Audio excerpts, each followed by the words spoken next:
Do you know what I mean? How embarrassing. How embarrassing. How embarrassing, Mikey P. And I know you're watching me right now because I've just heard you in that other live. And I've also seen what you posted on your Facebook, but you blocked me, haven't you, big man? Hey, I thought you was an action man. Go and putting the world to rights now with that, but you blocked me. You don't even want to speak to me. What's that about? Well, I'm going to speak about you tonight, Cocknell. So if you want to enter this live, then please do. There's a VIP guest box waiting for you, Mikey P. So someone can please go and yeah, go and send him an invite because I don't want no silly bitches in here tonight with the drama. I want these big fish here to come and be the big men that they are. Come and answer my questions. Thank you, Sajida. So, once again, police plead to find man who failed to attend court. So now I've unlocked this because originally I was actually looking for his surname. So there it is, everyone. You can go and have a look on Google. Type that in, that name. So you all know this is verified to be 100% real receipts. Yeah, there we go. So I want you to go and read up on what this creature's actually done.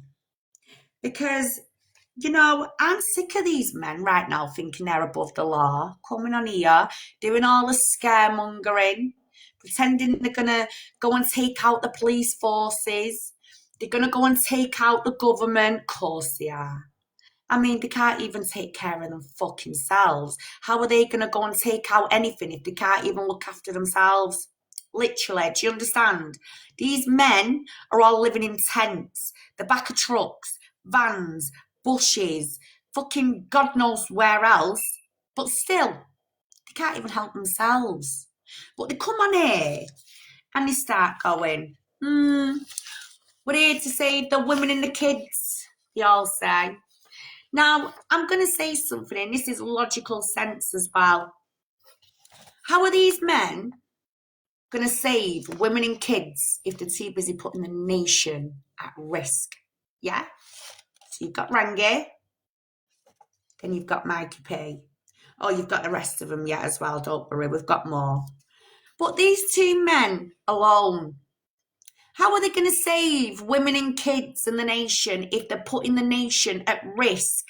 By running around doing some sort of game of GTA in the world, yeah, by what? Attacking emergency services. Emergency services that your family member could potentially need. Now, I want you to put yourself in a scenario, and yeah, it is sad, I'm sorry, and it is a trigger warning, guys, but sometimes you've got to be harsh to, like, put the sense out there. Imagine your mum, your dad, your brother, your sister, your child, your loved one, or even you struggling to get a police at your house because you're going through DV. You've rang 999, but you can't get the police out because they're too busy elsewhere, or you can't get an ambulance for your loved one. They're passing out in your arms and you're panicking and screaming. Do you know why there's delays in these emergency services? Because of these scumbag protesters. And I'm going to tell you why the scumbag protesters, because anyone who goes round condoning violence, especially with water pistols and the rest of it, I'm sorry, but you then ask yourself, well, why did they come to the local authorities' attention? Why did they have their kids removed, I wonder? Why do they all have ex-wives with restraining orders? So then you do a little bit of digging and you just think, right, so they faced a little bit of injustice over the years, clearly. A lot of these men have, I can tell you this one has, indeed. But him, I mean, he really thinks he's Jack the Lad, but he's not. He goes round attacking emergency services, puts a suit on, goes into people's court cases, don't you, Mikey P? But you can't come and answer me, but you'll rock up in a fucking courtroom. Well, come and rock up in mine, please, because I'm waiting. All right, love. So, yeah, he puts the suit on. And if you push his buttons in the courts, Oh, he kicks off. Oh, Action Men's coming out to play. He gets all these little people with the tinfoil hats on, these far right groups, and they're all stood there blocking the entrances of these courts, blocking once again, blocking entrances of courts where people are trying to get justice for the crimes, what they've been through, what scumbags like this like to team up hand in hand and restrict buildings and places so people cannot go and use these services. And you know what? They're quick enough to come on here and go, the government's killing us. No, you're killing people. Yeah, you're allowing kids to be abused, wasting all this police time, wasting social workers' time, queuing up outside with your bullshit of court arenas. But as soon as you go into a court arena, Mikey P, what happens? Baldylocks? You get told off, don't you? And you get told to get out because you're not a lawyer, you're not a solicitor. You just put this suit on and you like to paint yourself as a solicitor, but you're actually not. And do you know what that makes you? A bit like him. And Mikey P had Rangi equals, you ready? Grifters. Grifters that like to think they're in power. And I'm going to break something down tonight, and I might hurt these men's egos, but it's so shit. I'm going to have my say. And in a minute, we're going to go into how Mikey P fought men's egos, but it's so shit. I'm going to have my say. Mikey P thought he could Mikey P thought he could P thought he could P thought he could. Mikey P may have been let down in his, time of service.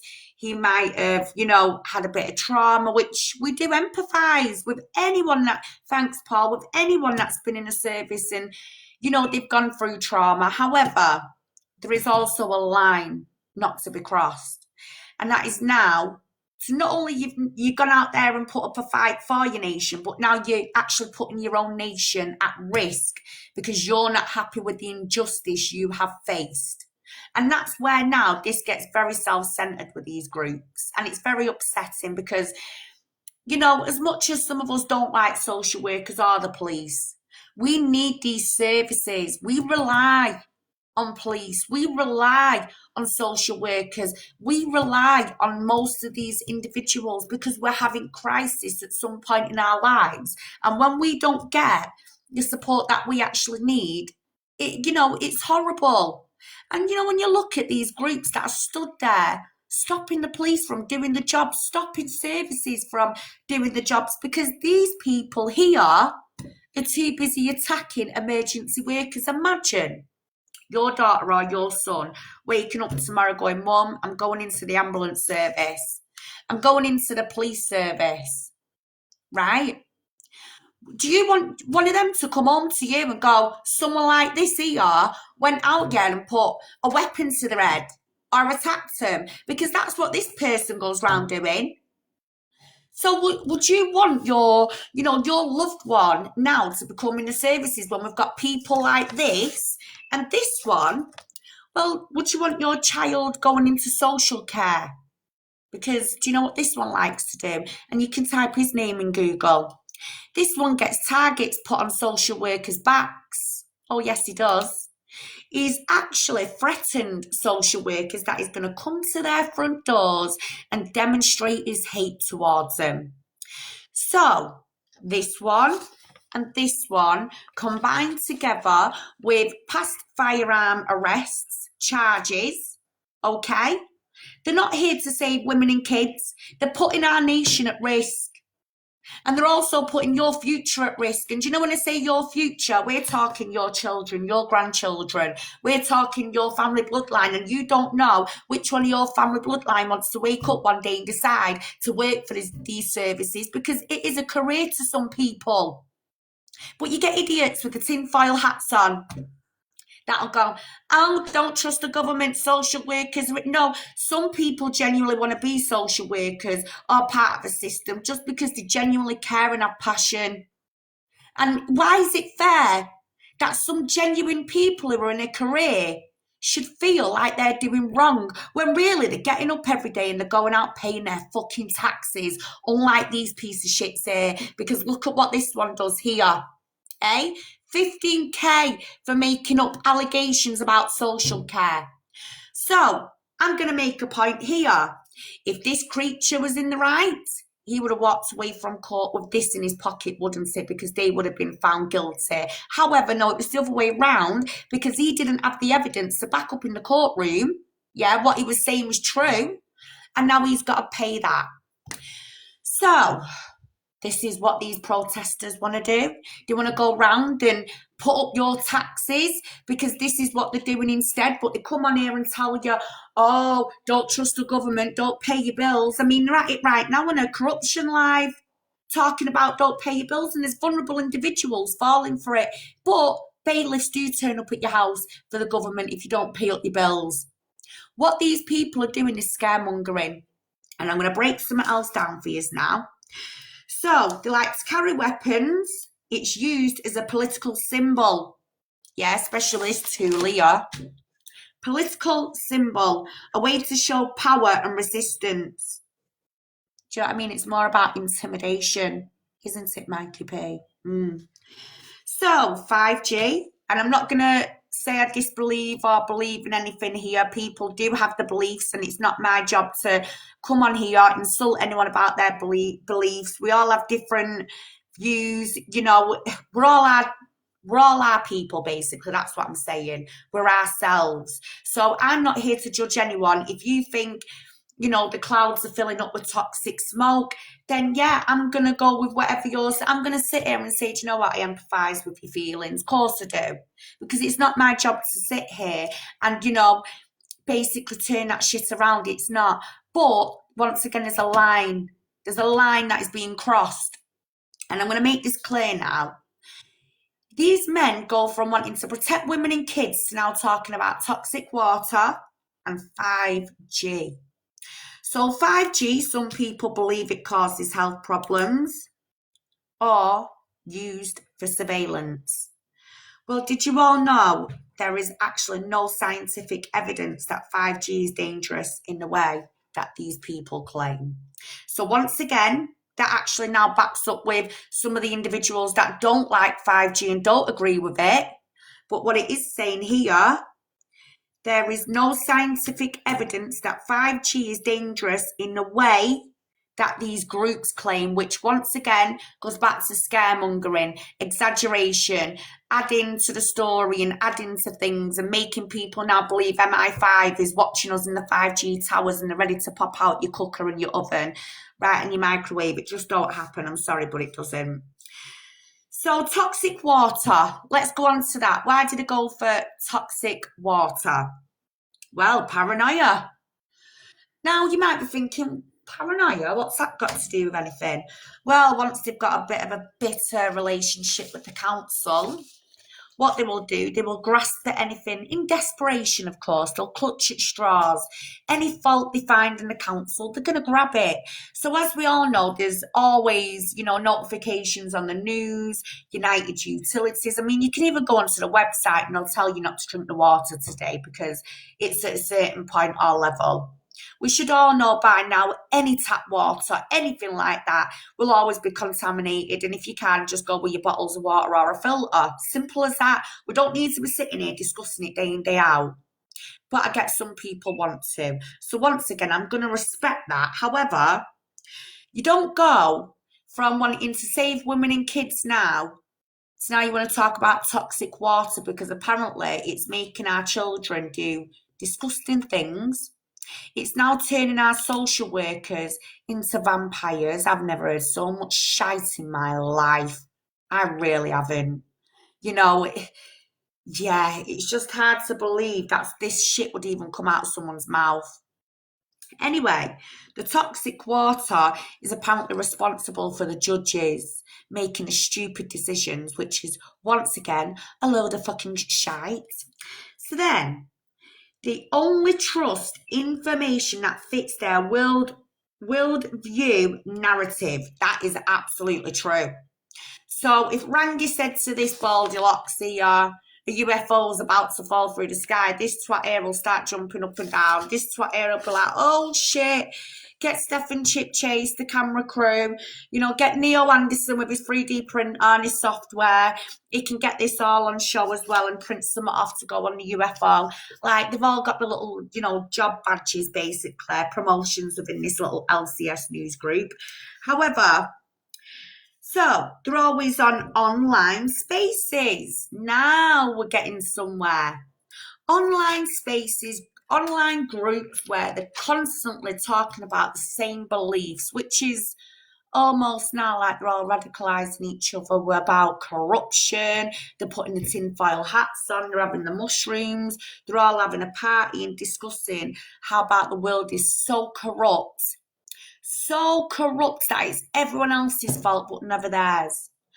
Now, the reason why I'm passionate when I say that, guys, is because most of these men are actually convicted predators.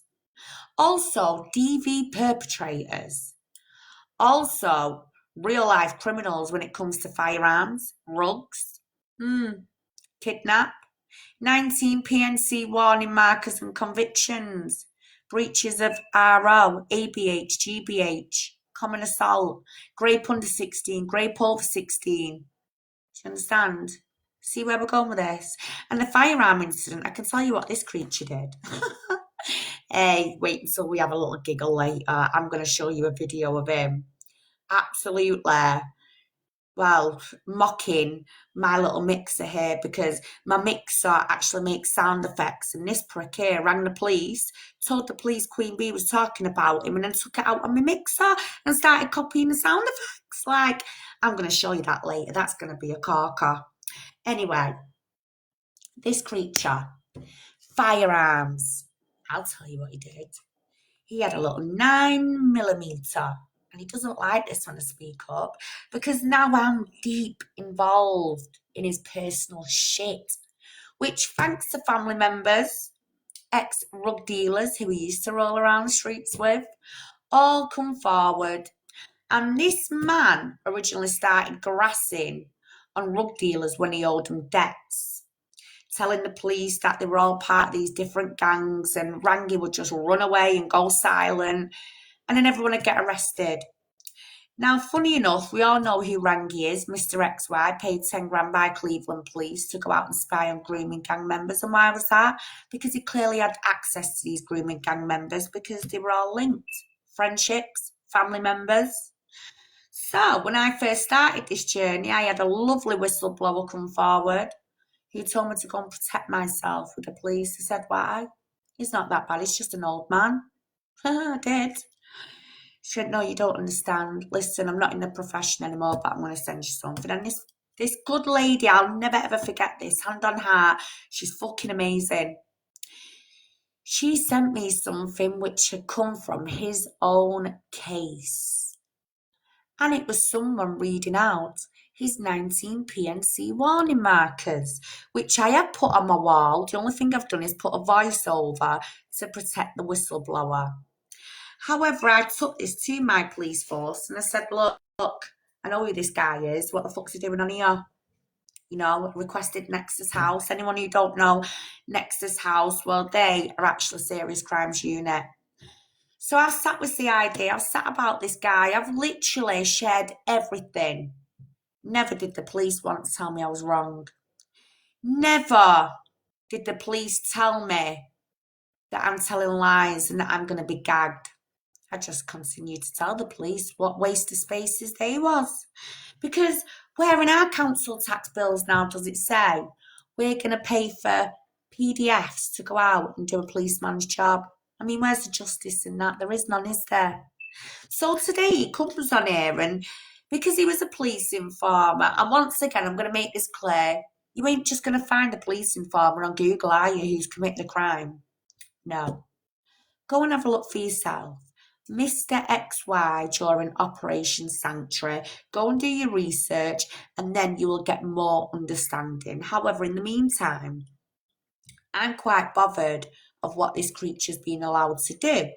So I have been arguing over a week with police forces. Of course they have.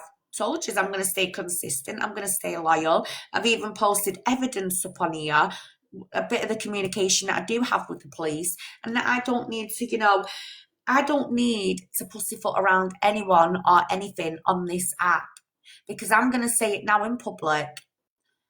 If something comes across my eyeballs and I don't like it, and I'm seeing a grown-ass man talking to 10-year-old girls, calling them princess online, or these people that are actually wanted. So if you do see this creature and you come across him, please don't approach him. He's high danger to basically society, let alone members of the public.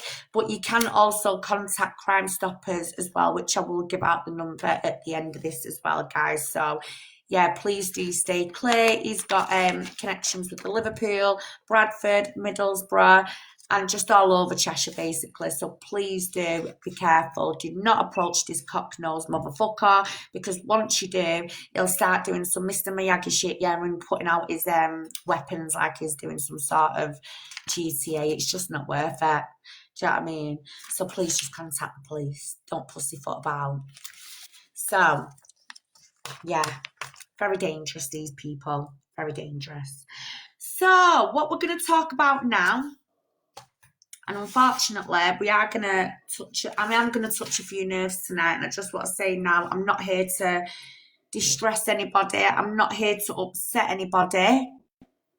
But sometimes we need to start owning up to the truth. Because I did.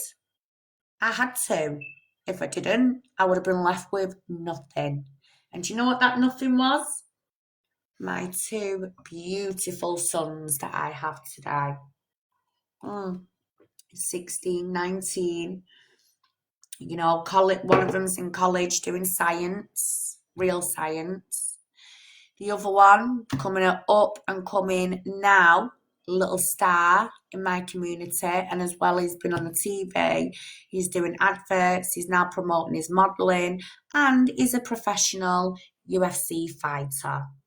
So when I look back now, I think, do you know what? I've actually not done a bad job. I mean, a lot of people try to degrade me sometimes and go on about my past, but my past that's what made me who I am today. It made me fight, and it literally made me keep pushing and pushing my future goals and where I want to be and where I wanted my kids to be, which I'm actually not afraid to share it with you. I'm really not. In fact, through the night, I will share a little bit of my documentary and I will show you the difference. But right now, I want to speak about I don't even know how to explain this, but it is very triggering. That's all I'm going to say. I'm going to put something on the screen. Give me a minute.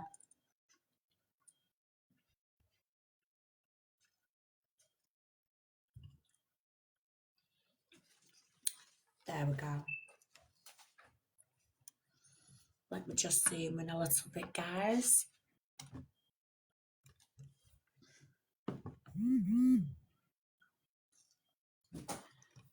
So, the faces of innocent kids killed by their parents and the authorities, who turned a blind eye to their suffering. Now, I've got my own views on the system, and believe me, I've had my own hard times with the system. In fact, I've even put up a fight with the system and the police and come out the other end and won my case. So I do know you can win the system. It is possible. However, changing a system is a totally different story. So I remember when I set out during my complaint, I wanted to change a lot of things within the social services, make things better, because they do let a lot of families down. But we've also got families on here that will come on and they will share the stories. And, I do empathise with a lot of you, because I can genuinely see the genuine stories and the fake stories. That's what I'm saying. Right, guys? So when I see some of these men coming online, and as we've all witnessed with Green Drip, for example, they'll come on. They'll often swear about the baby mums. They'll often threaten the baby mums online. They can be very, very nasty. And they'll all of a sudden go, I'm not allowed to see my children. So then you ask these people, well, why is that? Well, do you know what Green Drip said? And everyone, if you don't believe me, you can go and check on my TikTok. Green Drip has now actually been commenting on JODIE, in fact, self-justice has been entertaining this creature. But he's actually a member of LCS News, Rangi, Neo Anderson, Mikey P, all these idiots. And he sat online at 3 a.m. and admitted that social services are investigating him because he essayed his own children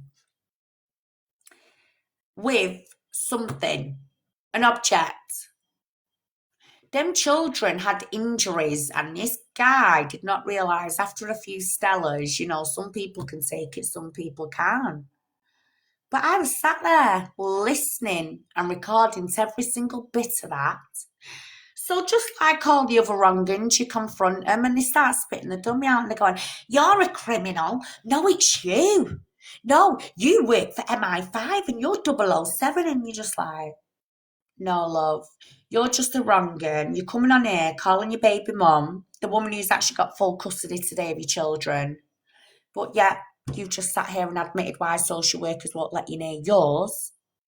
And then here comes the cherry on the cake. He goes, "And my kid's mum, she went to chop my dingling off." Now, I'm not being funny, but any mother going to chop a dingling off somebody only means one thing when they've been catching something at the children, because I'd be doing the same, love. All right, Green Dick. Yeah. You can't come on here and start spilling out your beans like, "Oh, I've been in trouble for abuse and blah, blah, blah," and then expect people to have respect or like you, because what are you too busy doing? You're sat here blaming the police. You're calling the police predators, calling social workers predators, but you are sat there with your name in the register. So I'm glad you can't see your kids, because you do deserve that. You shouldn't be near your kids at all. And I hope to God your poor children and your baby mum gets justice for what you've done, Green Drip. And later I'll be showing your face as well, because it's wrong and roundup evening and your face is on that wall of shame, as you know. So let's read this.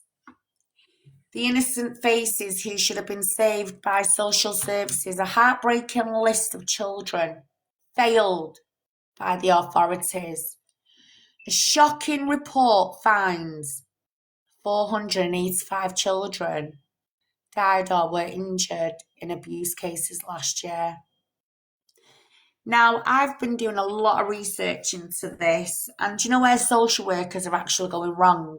And if this hurts some people, I'm sorry, but I've also had my personal experiences, where I've actually been left myself in certain situations. And when I spoke up, they didn't want to take me. No, no, no. They weren't corrupt back then because they didn't want to take me. But you lot can sit on it and go, "Oh, they just kidnapped kids."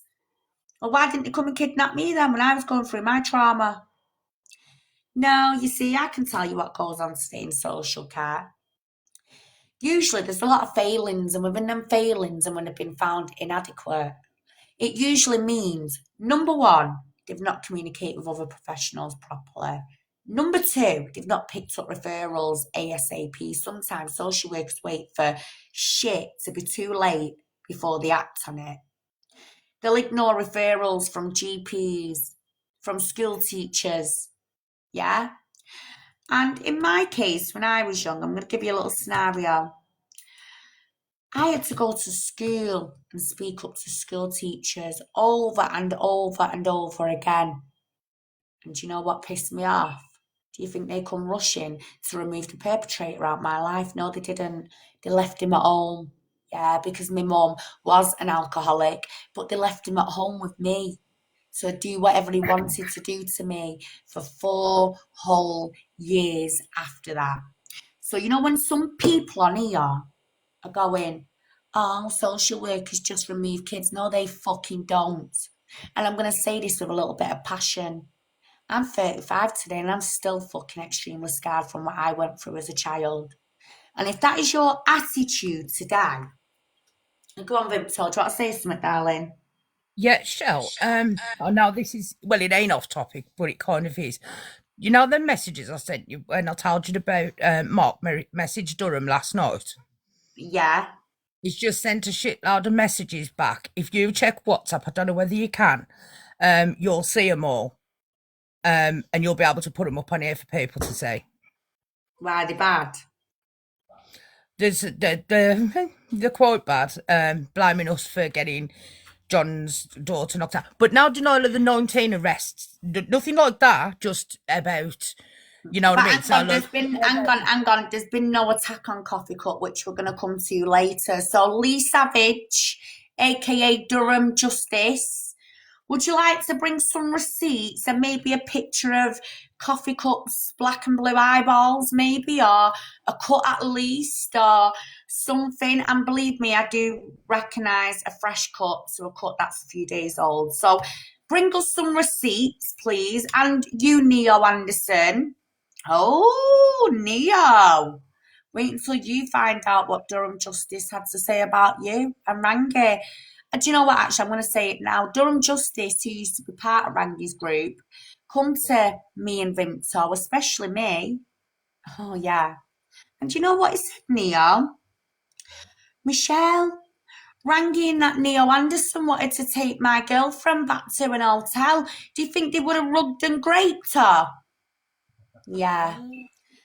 Also, you went on the dark web, didn't you, Durham Justice? Would you like to tell everyone what you like to do on that dark web? You like to do little researches, don't you? And did you do researches on Durham? That's right, Tangy Rangy. Then you did one on Thomas. Then you was doing them all on groups. Then you was up all night till all hours, getting obsessed. And then right, he was doing it on John as well because John had messaged me saying one night he messaged me saying, "Can I speak to the wife from the group?"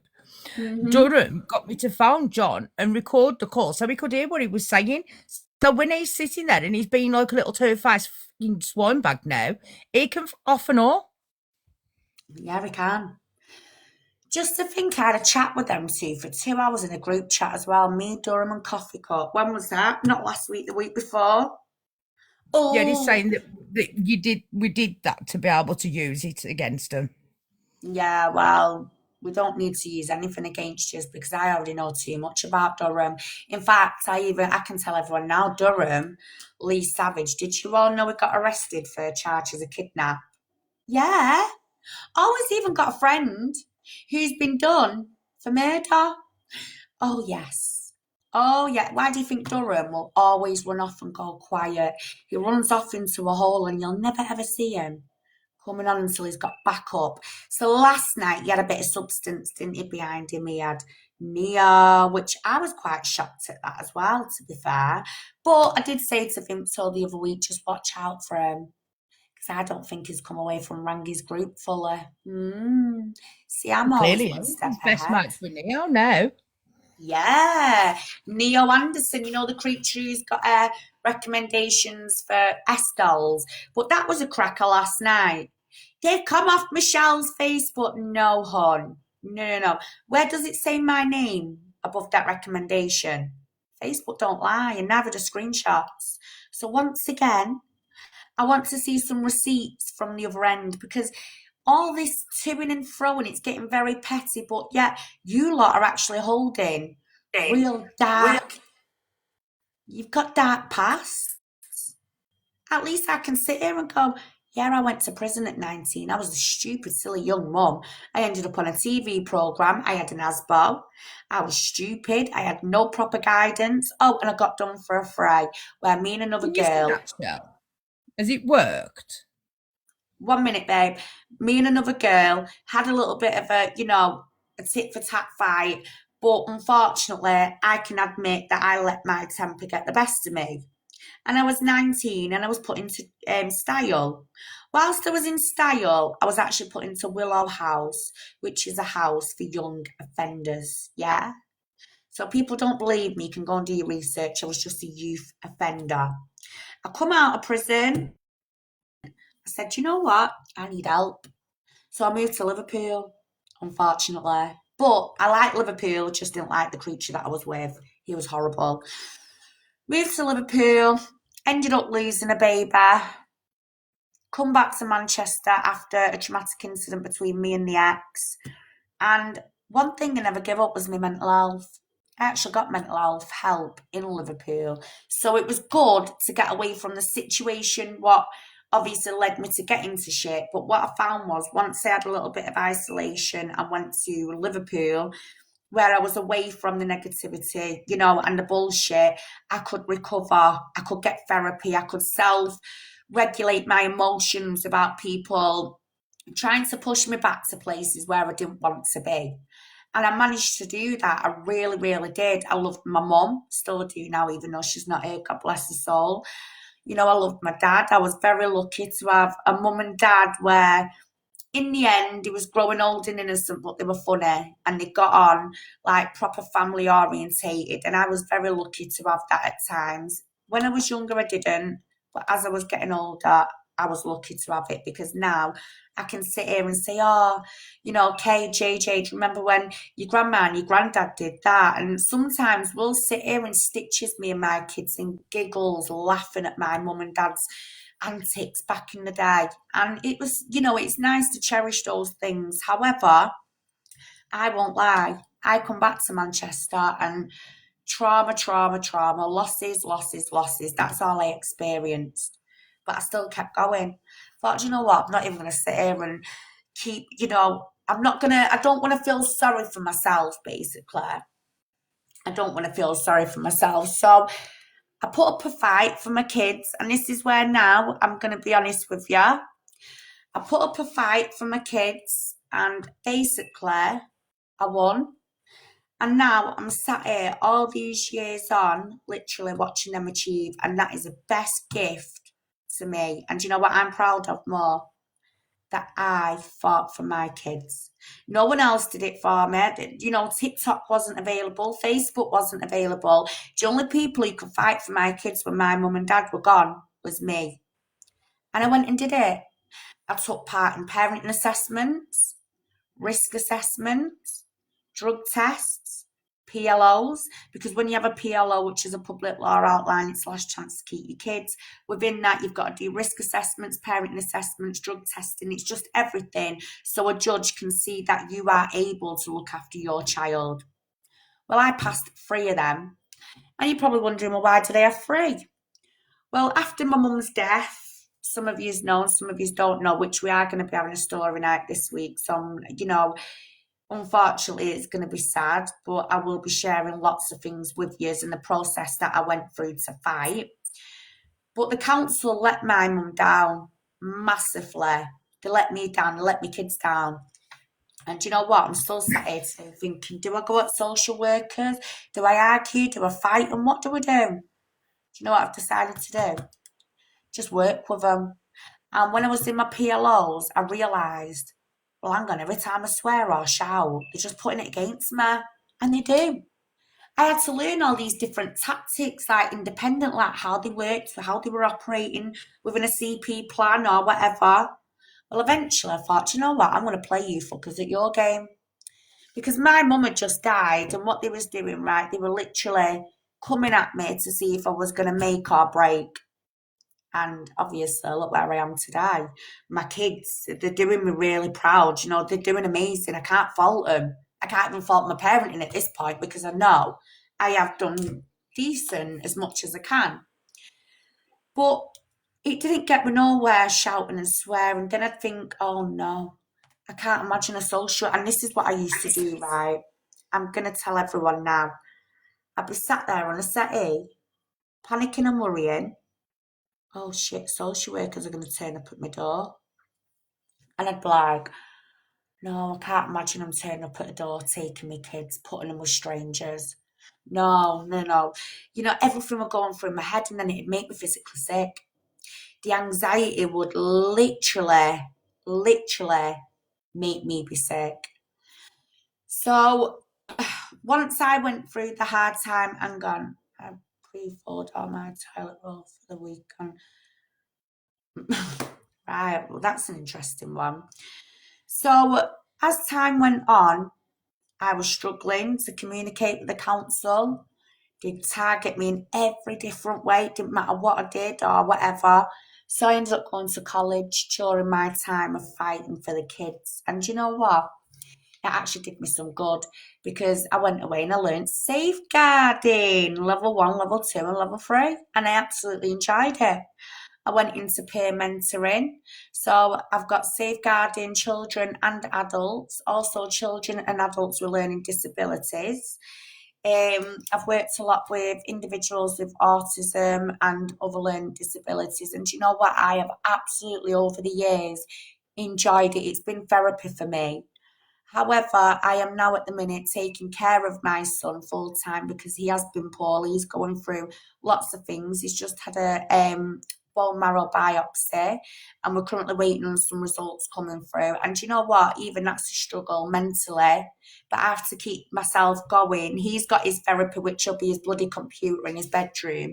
This is my therapy. Once I've got 5 minutes to myself, I enjoy coming on here and speaking to you lot about, well, safety awareness, because that's what it comes down to. So as time went on, I realised that social workers, I weren't going to get anywhere if I kept fighting with them. So I just said, you know what, I'm going to college, I'm learning safeguarding, so we'll see, won't we? When I come away with my qualifications and I'm sat back in this child protection room, we'll see who's a smart ass then. Well, I promise you now, I was a smart ass. Because 6 months afterwards, they ignored 25 police call-outs of 999 to the point I've now actually got a restraining order and a non-molestation order. I got the restraining order last year after the perpetrator pled guilty after breaking the non-mol, which was more stress on top of stress. But when that got done, I thought, Jack, I'm going to start freaking moving forward. You know what I mean? And the court orders are sometimes designed to keep people out of your life, give you that freedom back. And for me, I had my freedom back at this point, getting that court order. So then I've started building on myself again. I'm looking after my son. And I started coming online. And I just started giving out safety awareness and things like that. And do you know what? Even my own council, I sit with them. I have meetings and I've actually live streamed where I've took some of your opinions on what you want to see change in social care and what you want to better itself. And I've actually presented that round a big table with professionals without violence, without arguments, without shouting. And I actually look at myself today and go, wow, when I was 16 and 17, I could never do that. And I had my first son at 16. And I could never, like, imagine sitting there being nice to the system back then, but now I am. But that's because I have noticed it doesn't come down to most of the time what some of these protesters are saying. They're scaremongering and it's horrible. It comes down to lack of funding. Then you do go mad because then you're asking yourself, well, where's your council tax going? Where is money going in this world? Why aren't the MPs doing anything to better it?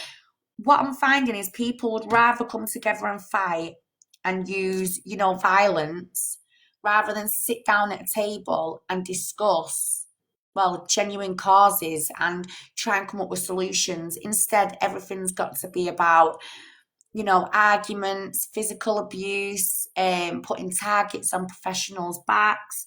As I say, I had my hard times with them, but one thing I would never do is dare abuse the system like that, because look where I am today.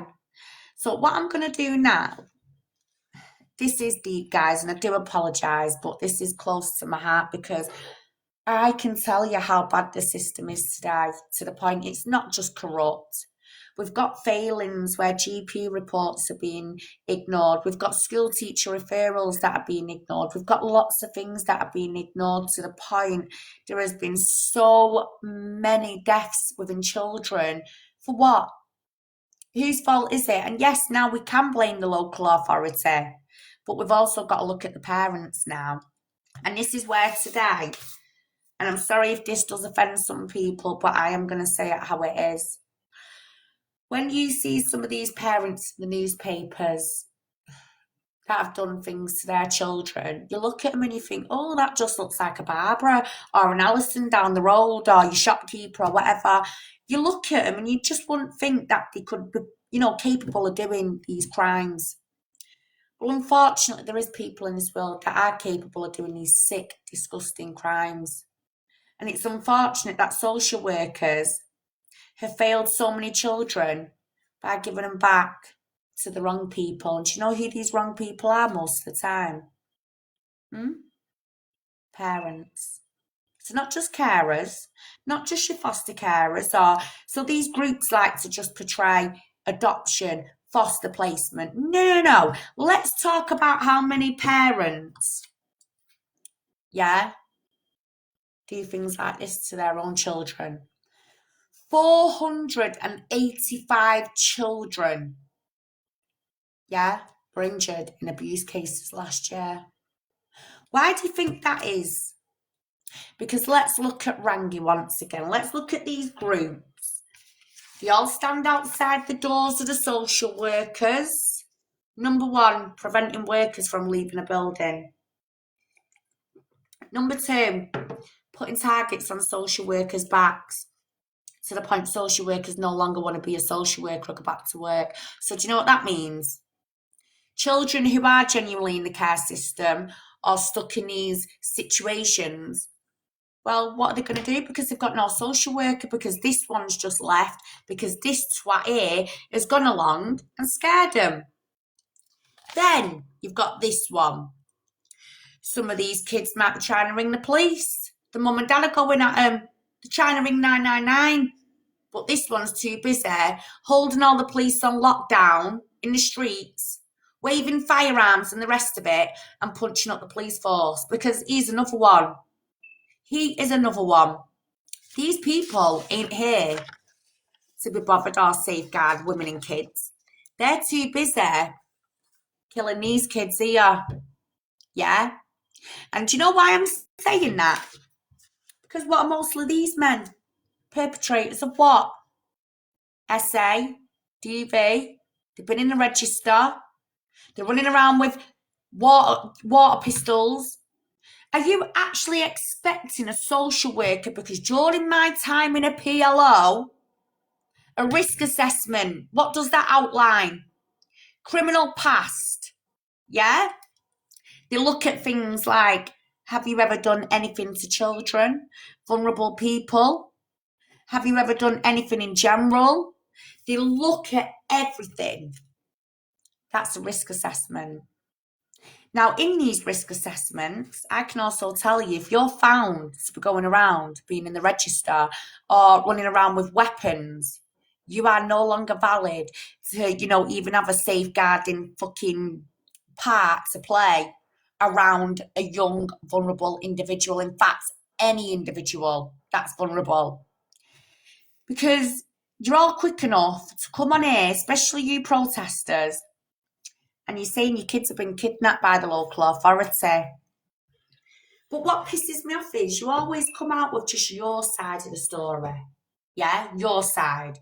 Now, never mind some of these mothers that have put up a big fight. I've seen lots of mums that have done this on their own, but you men, you come on here and you slag these women off, you put these women down, but why are they the ones who put a fight with social workers and got custody of the children?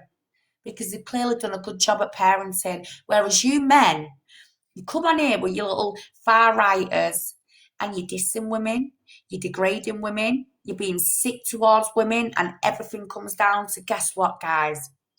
Woman social worker, a woman police officer, a woman in general. They don't like women. They don't care about any of this. Because what they're doing, they're now being grifters. And that's by using causes like, we'll help you get your kids back, we're here to protect the nation. Some of these women are looking at him and going, oh yeah, I trust him. He's got a bit of a macho look to him. He's got a bald head. He wears a leather jacket. I know some women like the charm as well. And some of yous will fall for that shite, but it's about time you stop falling for that shit and start safeguarding you and your children. Because once again, I'm going to say, any parent who just comes on here and says your child's been kidnapped for the fun of it, no. Right? No, definitely not. Right? When you look at this is a prime example. The innocent faces who should have been saved by social services.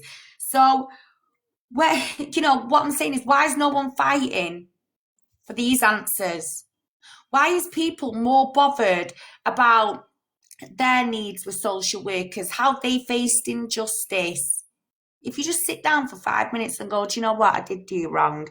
Maybe I shouted at the social worker and I shouldn't have done. Maybe I've raised my voice around my child and I shouldn't have done. If you just actually sit down for 5 minutes, you'll understand you have gone wrong somewhere and you can move forward and start to work with these services and you'll succeed. But what some of you are doing, you're carrying on these fights. And then, you're losing out on seeing your children because you're too bothered about the 5G towers. You're too bothered about getting your firearms and becoming the next big Mr. Policeman and going putting out the government buildings. Why? Why not focus on your children? So you're coming on here telling everyone that your children's been kidnapped, right? I get that we should have a place to literally come together, sit and speak. I get that. But now, going a bit OTT, sitting on here day in, day out, how are you actually fighting for your child? How are you promising other people you're going to fight for their child if yours isn't in your care? Do you understand? You can't be going around with your false advertisements, which in a minute we're going to actually get to Coffee Cup and Durham Justice with that. So, how is that even possible? That is what I'm saying, right?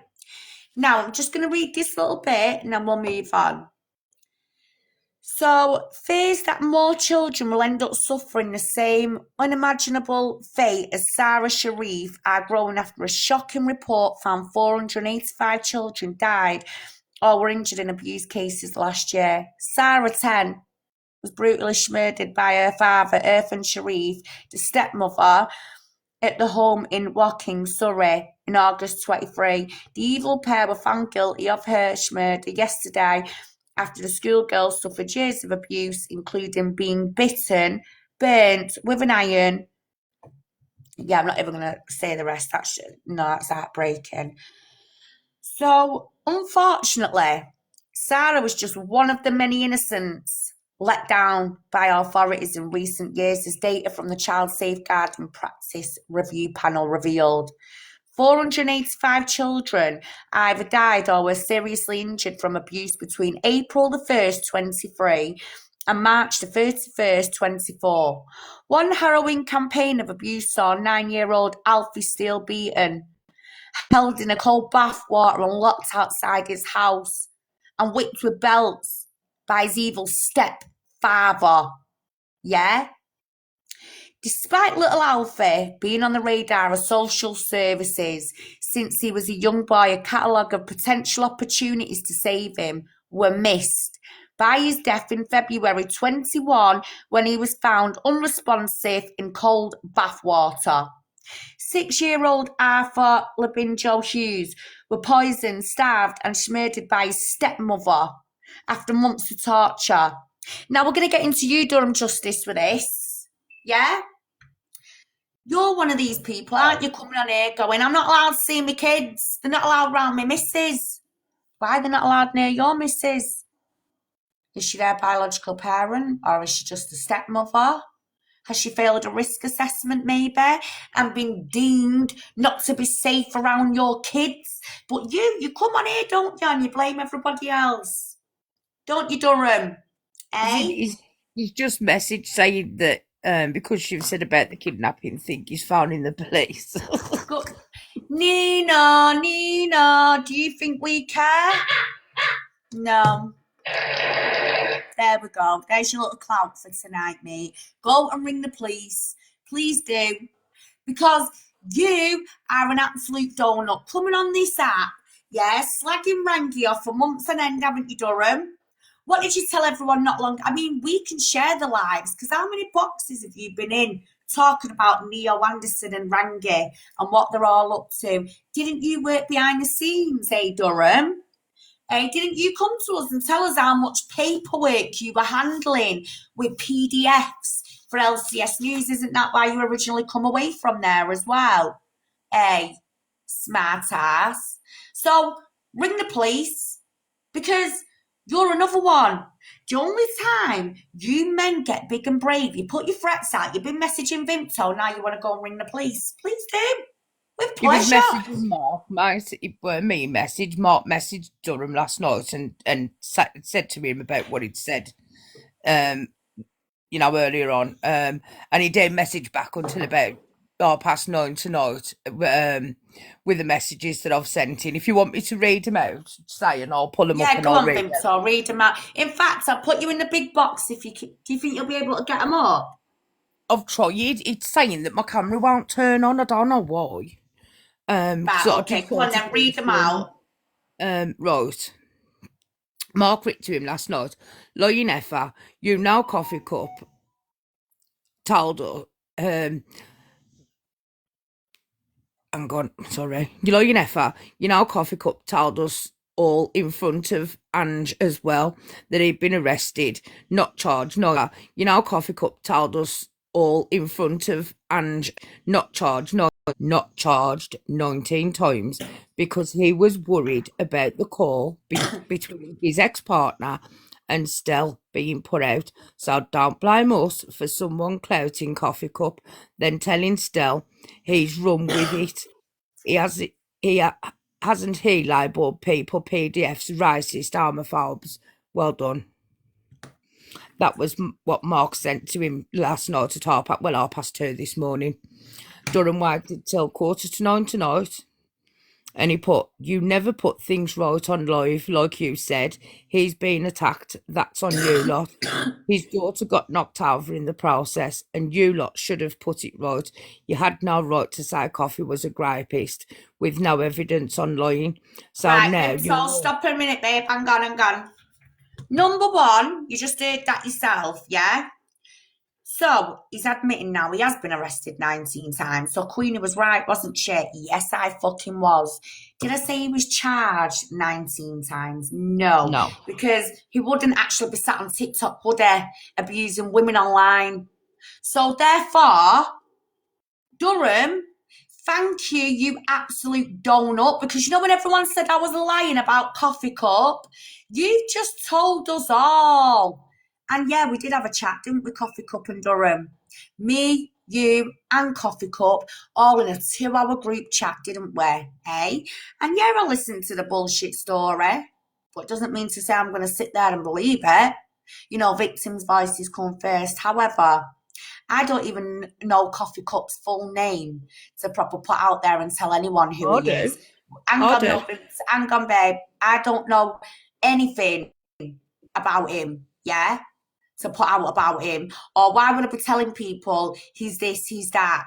Now, tell you what I'm going to do tomorrow to be a bit of a smart ass and bring some real receipts to this app. I'm going to be in touch again, yeah, with his authorities. And I'm also in touch with his local authority, like today, to find out if this is actually true, which I know it's not. Do you know why it's not true? Do you know why Coffee Cup hasn't been attacked and why he's lying? Because what was cooked last night was a little plan to try and discredit all the work I've done. But yet Coffee Cup and Durham seem to be forgetting they was part of this journey. In fact, they was part of Randy's group once upon a time. I used to argue with him and say, get away from him, and Durham would get cocky with me. And then one day you rang me out the blue, didn't you, Durham? Queenie, you're right about that, Randy. I'm on the dark web and I've got information about him. Do you remember that, Durham? You and Irish Gerard. And where's Gerard today, eh, Durham? That's right. He got locked up. They won't let him out. Why is that again? It gets better than that, mate, on the messages. Hang on, babe, hang on. So, what I'm going to say now, yeah, you just admitted Coffee Cup was arrested 19 times. So everyone now has got that, and we will put that message up. However, you also come to me and said you thought Neo Anderson and Rangi wanted to gang grape after they rugged your missus, didn't you, Hayley Savage? And then you got arrested for kidnap. Why did you get arrested for kidnap, Lee? Because you went to Gerard's missus' flat, found her apparently soaked in blood, from behind, and then all of a sudden you just get arrested. Nah, mate, that don't happen. And then all of a sudden Gerard gets arrested because the same woman a few weeks later is now found murdered, covered once again in blood. So, Mr. Smartass, why don't you grow a pair instead of messaging my friends, messaging people on this panel? Why don't you grow a pair and get in this fucking box? Oh, I've Because you're invited another him. one. I've invited him. Yeah, I by message and I've sent live to him. So the fact that he's not coming in should say a lot, shouldn't it? Really? it does. So carry on, Vimto. Sorry, babe. Thank you for letting me It's have that set. okay. Put you never. His daughter got knocked over in the process. You lot should have put it right and said that Coffee Cup was a gripist with no evidence online. So now you're all in serious bother with police for false information. Yeah, on a call after you lot put out about him, it was too late. You will be arrested for endangered misinformation and could have put his life in danger for BS. Not much I agree with, but putting a child in danger, nah, you shouldn't have done. You should have done research on John before labelling him for gripe, so that he never committed. So enjoy the handcuffs. Oh yeah, that's not a lie. Got a police recording stating it was a crime was committed. I put the facts are you, Coffee, and Stell told Vimto that 19 times he got arrested in relation to it, and he was scared that Stell was going to put the voice recording out. Let's not forget them facts. He put John's daughter got knocked down because of all this. You think that's okay? I put come in Shell's live Durham. Bring coffee. He put I'm on the phone to the police now. Piss myself laughing. Kidnapping. Making out I'm a kidnapper. Piss myself laughing. I've got the receipts. I mean, I've got all the receipts. And tomorrow, if I have to, I'll just do another live and I'll just show strictly everything to do with Lee Savage, aka Durham. I Well, mean, we've got a nice picture of him to go with it, ain't we now? we So maybe have. we hadn't, nobody had seen him before. We can now show what he's like. I can also give you Coffee's full name if you want it. So we'll have plenty of that to put out. We'll have it all. Now, I'm just going to make something clear here about Coffee Cup. He come to me and said Rangi was taking all these people's documents, yeah, which I already knew and I've warned everyone about. But did you all know this, guys? Did you know Coffee Cup and Durham come away from Rangi just to go and do their bullshit? And do you know what bullshit that was? Collecting people's documents. So I'm going to clear something up tonight now for everybody what Coffee Cup and Durham have done, special to a poor lady on here. So this lady, basically Coffee Cup and Durham, they offer help and support towards vulnerable parents on here and promise them they can get documents for court cases and shit like that and templates. Now, these men, once again, right, and I'm going to tell you Coffee Cup story in a minute, and you can all tell me what it sounds like, yeah, because I'm not going to be having this shit. I'll tell you what he told us. But for Durham, why ain't Durham got his children? Once again, his missus has been deemed as a high-risk danger. But he's sat online today. I hope you're letting the police listen to this, Durham. Do you want to tell them how you're obtaining people's court documents? Then you're also sharing them around, aren't you, in group chats with Yes, children's because pictures? they sent them to me. In fact, do you know Pixie Dust? They even shared her court documents to me as well. So it's not just Claire's. So hang on, No. babe. So basically, court documents have been shared around and they've come from Durham and Coffee Cup. And in these court documents are notes about the perpetrator who's been, putting DV towards these women. Also stalking and harassment. Also children's information, date of births, places of births, everything they've got on these people's children. including their social workers' details. So what these men do, they promise these women for so long that they're going to show them a little bit of help and support. And when these women don't like, Coffee Cup's behaviour, for example, because Coffee Cup likes to flirt with all these young women on TikTok. And when some of them, especially like Geraldine, I mean, she's not exactly, well, I think she's Coffee Cup's age, to be fair, but she also rejected him. And guess what he did? Guess what he fucking did? Spat his dummy out. Everything now become a hate campaign towards these women, didn't it, Coffee Cup and Durham? And what did you do? You started sharing in group chats, trying to brag to me and Vimto how you've got their court documents. Well, hello, Durham. Have you got a brain cell? Have you not learned anything about the Rangi situation? Why do you think you're better than him and above the law? Did you think I was going to sit here and not report you to the police for your little sneaking and sniding around by sharing, images of people's children in court files and bundles? Yeah, I told you, smart ass. I may come across at times too nice and a bit dumb, but I actually am not. I put my guard up for a reason, and I said to Vimto, watch out for Durham. He's playing a double little whammy game. And I'm so glad I listened to my gut each and every time. But I am going to make it clear. Durham, you're just another little arsehole, aren't you? You haven't got your kids in your care. You're coming on here telling everyone else you're going to help them. You can do this, you can advise them, but you can't even have your own children in your care because didn't you pick your girlfriend apparently over your kids? I'm starting to not believe that now because anyone who picks a partner over their, bundle of joy, and let's face it, having a child, it's a blessing. So, and I hope to God I'm hitting a fucking nerve. Yeah, what you going to do, big man? I'm waiting for you to get over there. So, when you're sat there preaching, I love my kids, social workers are corrupt. No, you are the problem. You are the issue. And yes, I did report you to the police. In fact, I did it on the 4th of June. So how do you feel about that? With the bundles that you were sending me in Vimto and you, Coffee Cup. Oh, don't think I just sat back after you threatened me. Do you remember that?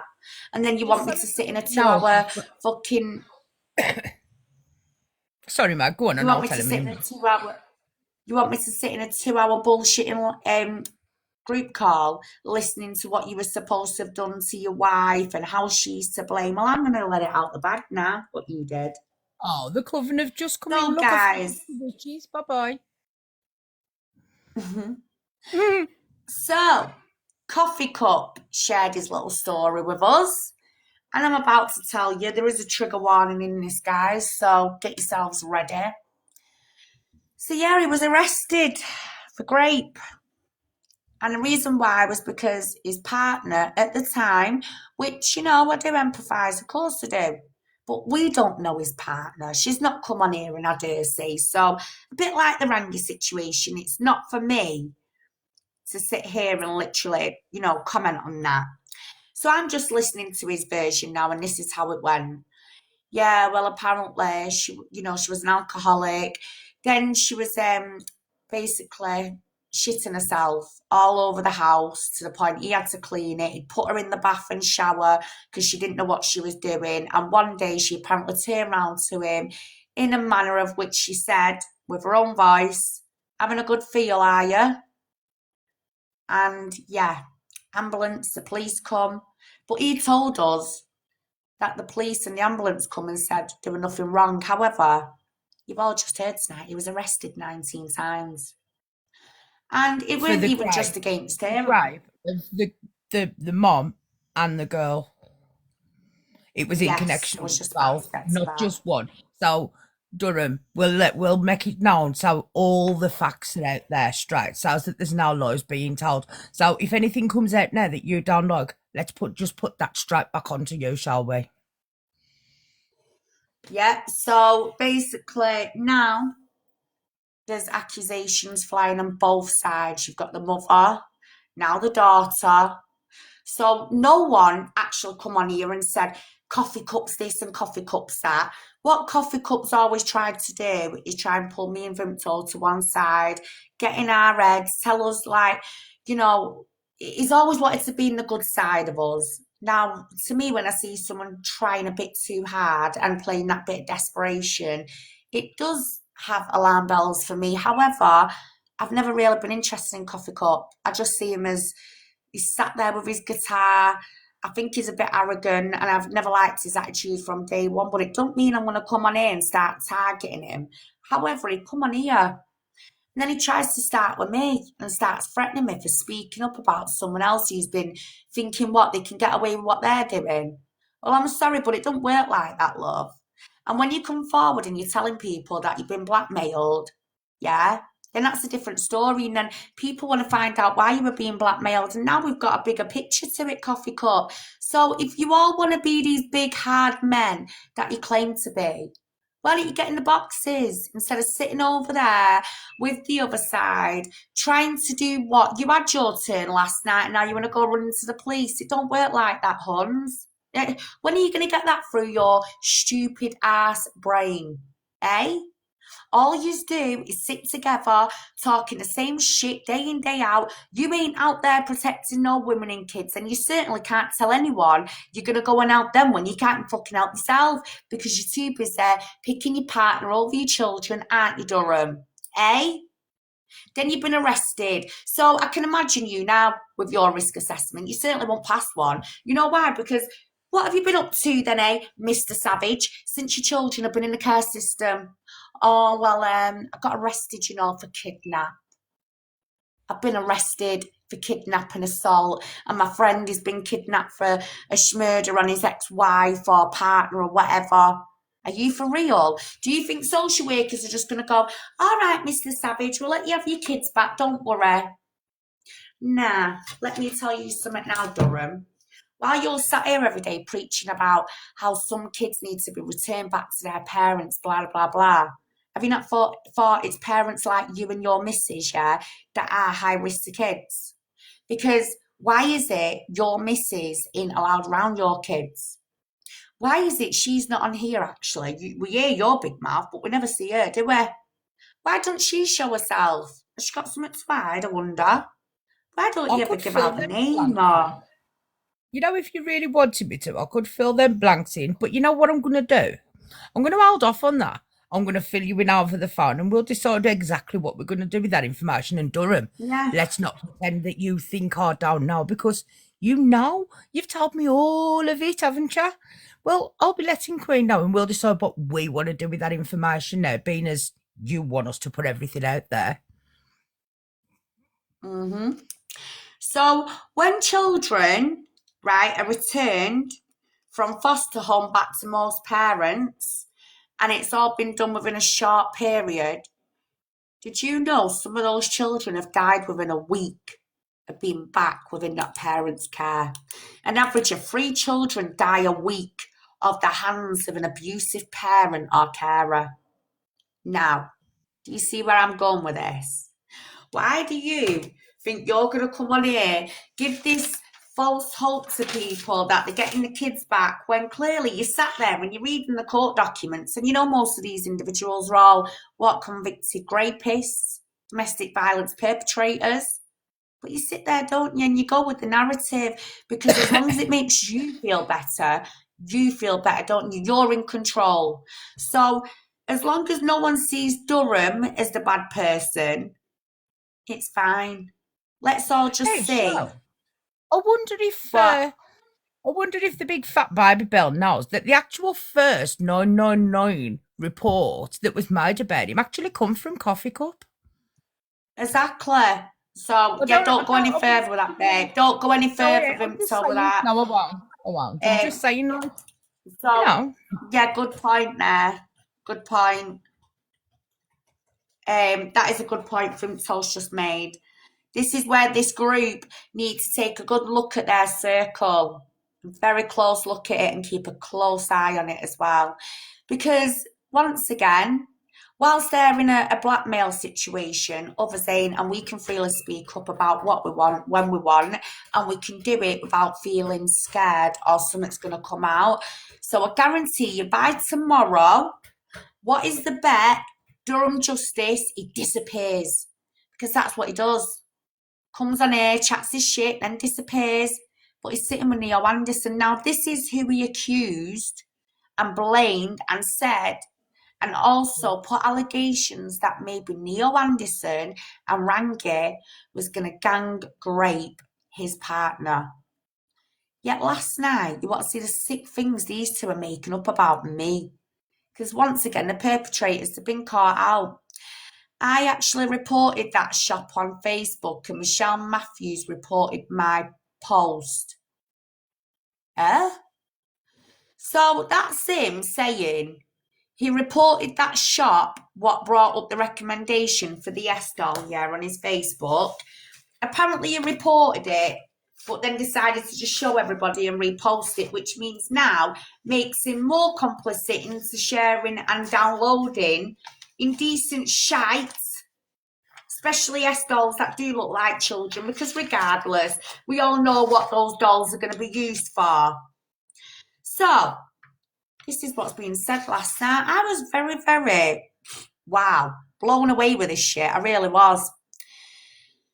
I thought everything was proven not to be true on Wendy. I'm well aware they protect PDFs, which is why she attacks Rangi as he exposes them all.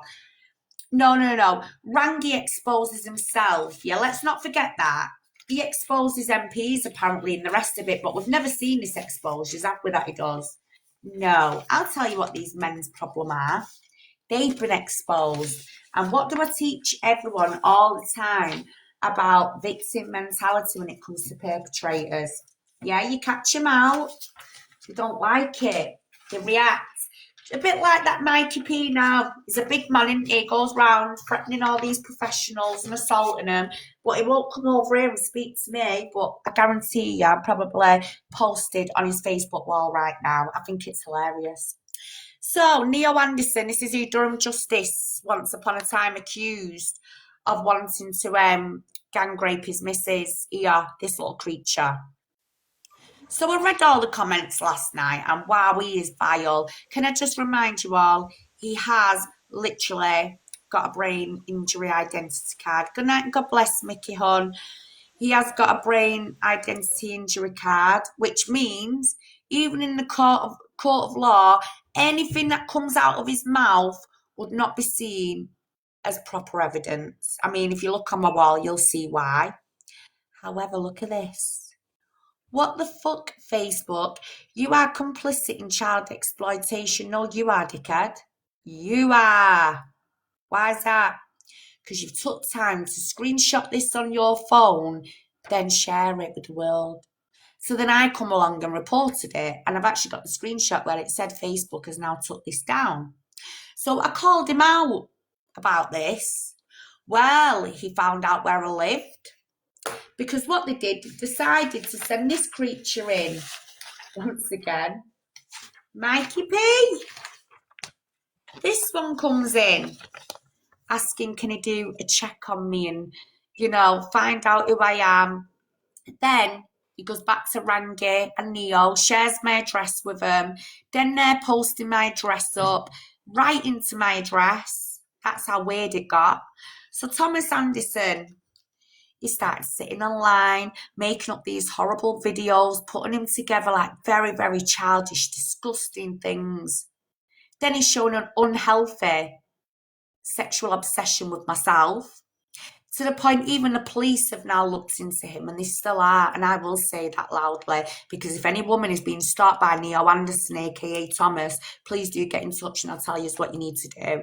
Because this creature, not only does he share things like that, but he also owns a 3D printer along with 3D software, which what do you think that could create for him now using an image just like that? That's right. He don't need to wait for his delivery, does he? Because he can make one himself at home. He can also make ghost weapons on behalf of these creatures. Now, these probably think I'm so thick that I wouldn't understand how 3D printers and software work. But I do. And I also know far-right protesters who are threatening to go and take out members of the government, the police. Why do you have all these dodgy servers? Why do you need printers, 3D ones and 3D software? Like, why is that, I wonder? That's right, because the old school way of shipping in, weapons, things like that, you can't do that anymore, can you, just so easily? Because you get tracked and traced. So what can you do from the comfort of your own home that's now going to give you that master badge, yeah, within thinking you're above the law? That's right, creating your own. So don't think Queenie doesn't sit here and actually do real research and I don't know my shit, because I genuinely do. And this is where people underestimate me at times. But I can tell you how this group will be operating, because just like other far-right groups, there's only one agenda they have. And you know what that is? Hate, violence, and misery. Yeah? Real human beings want to come together and fix society, not scare it, not put it in danger. So once again, when I say these men are coming on claiming they're going to help you get your children back from the care system, you really need to stop trusting these. This is Stephen Chipchase, nicknamed Chippy, comes from Middlesbrough. Well, he's actually Rangi's tech man. There's Rangi. And these are the sort of promotions that he does, along with Ross Valance, who we've also spoke about already. Now, I want you to look at this. LCS News and Defenders of Childhood. Look who likes it and promotes it. That's it. Rangi, Wake Up Public Rangi, and LCS News 1. Well, all these lot here sat behind these accounts. So really, it's nothing special. But the point is, everything comes back down to Rangi and LCS News. Now, why are they watching this? So remember when Rangi went into the police station, told the police that it's just shipped a whole load of kids out. And what did that officer say? Where have you put these children? Where have you shipped them to, Rangi? And what did he say? I'm not telling you. Now remember, any real campaigner who does care and empathise and have passion to fight for women and kids, they would give that information freely to the police, just like I do now. If I see something I don't like and there's a child being harmed, of course I go straight in there. Of course I'm going to tell the police about it, because I don't know any parent or woman in general or man could just sit there and allow shit like that. I'm sorry, but it's wrong. So then you look at this and you're wondering, well, hang on. 1 minute on one live, they're going on about peace and harmony and it's not about race, religion. But why are they watching this? What are they gaining out of it?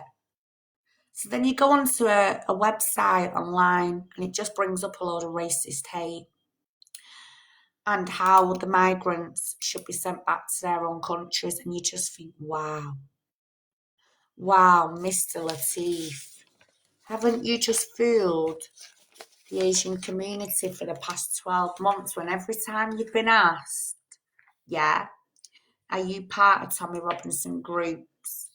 Are you racist, Rangi? And what have you always said? No, I'm just a man with a tan.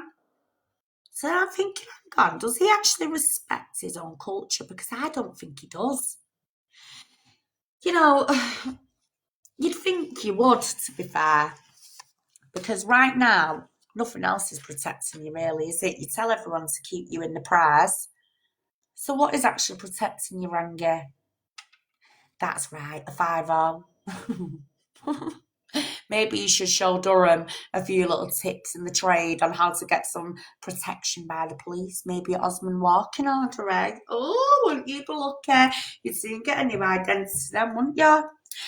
So yeah, back to this. Rangi, Sally, if you're in the room, please share it, darling. Thank you very much. So, let's put these together. I like this, watch. Let's do this. Now, why would Rangi be watching migrants on a live tracker, I wonder? Would anyone like to let me know? Why do these groups enjoy watching these sort of things? Maybe you've got an opinion. Would you like to come up and share it or whatever? Oh God, this thing's doing me head in. What about you, Vimto? What's your opinion, babe? I think that them watching these things sounds that when the bouts and stuff come over, or maybe even, where you were saying earlier on, this is an interesting tech, I think. When them saying them watching these things coming over and the bouts and stuff from Calla. Now, if they can't like say who's coming in and out the country, what's the odds that they could be bringing them water pistols in with them? Maybe they're going to collect them, eh? There we go. And that's why we have what unit at the police station? Serious Crimes Unit. And what does Serious Crimes Unit often look into? Serious crimes. And once again, I'm just going to remind people, if police officers say this is not right, then you should be saying the same. Because not only has this man actually managed to fool a lot of people over the last 19 months on this app, but he made out he was a saviour. He was a saint. Now, I'm going to give you a scenario with what these men are getting up to. And the police, well, they are actually in agreement, to be fair. I'm quite shocked. So, imagine a family coming over on a boat. Two parents have now just passed on at sea, and there's now a little child washed up to shore and they've got no parents left because they've just lost them. This person comes along with his big meat wagon here. Hello, little girl. Hello, little boy. Come with me. I'll give you some food. And then what happens? That child will be like, I'll trust this person, go with that person. I'm getting fed, getting clothed, getting dry. No, they're getting thrown into a truck or a van. Like this truck here, one of these. Well, There's like how me, many? I've got. No, Or this Mikey this P. was Rangi's. No, I'm just saying they've both got vans as well, though, ain't they? Well, this is what I'm saying. Yeah, Neil's got vans. Most of them have all got vans, to be fair. But this particular van here, who remembers what happened in Ireland? Who remembers the person who drove back in a van with a load of people that sadly passed away? And it was one of the biggest cases that had gone on. And this man was from Ireland. And it was an organised crime group. However, it's just a little bit of an example. You see these trucks and these vans, they are often used for certain things. So why do you think this van's got stickers on it? I mean, a rug dealer can go out in the most fanciest car and a police officer will be like, oh, what's he doing this week driving a Mercedes? But then you could go and stick a logo on it that says, I don't know, Somerville Taxis. The police will go, oh, all right, as long as you've got your licence, you've got your sticker on there to say you're a taxi driver, you're good to go. So what does Rangi like to do? Well, he comes out with his meat wagon, but likes to do it up with a few stickers so people start to think he's doing something good now. People believe that he's now out there fighting a cause just by driving this big truck all over the show. But did some of you actually know, in this same truck, he assaulted a woman? Didn't you? Then a mother pulled him up one day, panicking for a daughter. Hey, again, after taking her to McDonald's, meeting up with his friend. Then come back with a child in the van. Hours later, and the mother was panicking, petrified, asking him, where have you been? Where's my daughter? Do you know what this cheeky little fucker says? She's just in the back of my van. Like, what? Yeah. Now, once again, I know a lot of deep stuff about this person because what other people don't seem to realise is when I did my first ever live about this creature, a lot of other people seen what I seen. Not like these gobshites or gob on legs that think they're going to act like beg on toast because they're so desperate to the point that they'll go and support these people. No. A lot of people actually agreed this man was dodgy and he still do today. So I promised to deliver results. And I've not stopped with this for 19 months. And unfortunately, there's just certain things that I can't share for obvious reasons because I am not prepared to get myself in shape to the point where the police will get a gagging order for me to not let this out. Because like I told the police, you're allowed to have freedom of speech. I've seen it, Vimto. You're allowed to have freedom of speech. I've got Saying what one. now? What you see? Not you just said to me, I seen it. Vim, tell what you see. The request. Oh, I ain't seen it now. All right, go on. What was you going to say, babe?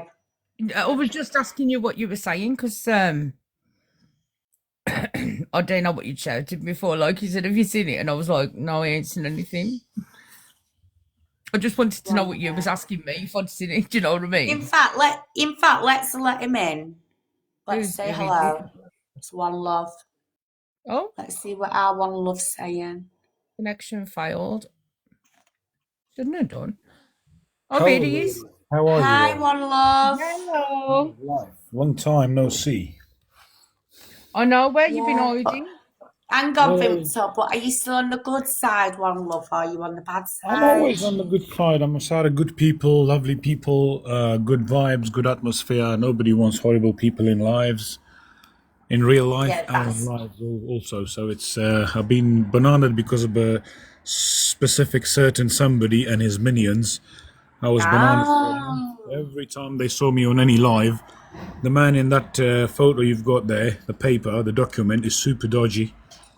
Not to be trusted by anybody.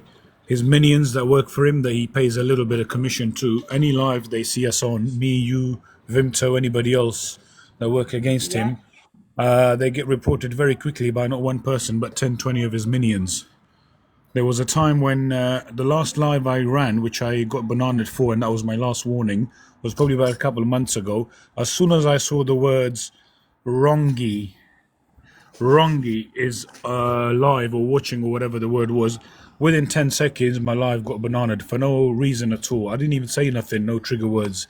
Basically, these guys are there, they're sitting there all day long, no jobs, nothing. As soon as they see one of us on lives, they report us. 8, 10, 20 of them together. That way, TikTok algorithm would automatically banana us even if we've said nothing wrong. So the man in that photo is super dodgy, not to be trusted. One Love, will you do me a favour, my lovely? Because I know you've had mine and Vimto's back since day one, and we've got a lot of respect for you. And before this TikTok drama, we actually did have our own real group and friends, and one of them's here now. One Love, everyone. Can you please put that picture up, my lovely, of what you often share on your live, because you're on mine, so it won't matter. The one with all of the brooming people together, or the one? Please. Yes, please. One Love. One where the guy in the question's also in there. Thank you. Any'll do. I think it's been a while. I'm just going to go put the kettle on, guys, while One Love gets this. I think I'm going to tell you talk away, babe. I'm going to be making a cup of tea too while we. I'm glad you've come in tonight. It's been on for ages. I've not used lives for so long, I've even forgotten how to do it. Let me try and so I'll go to photos. Yeah, seriously, it's been so long.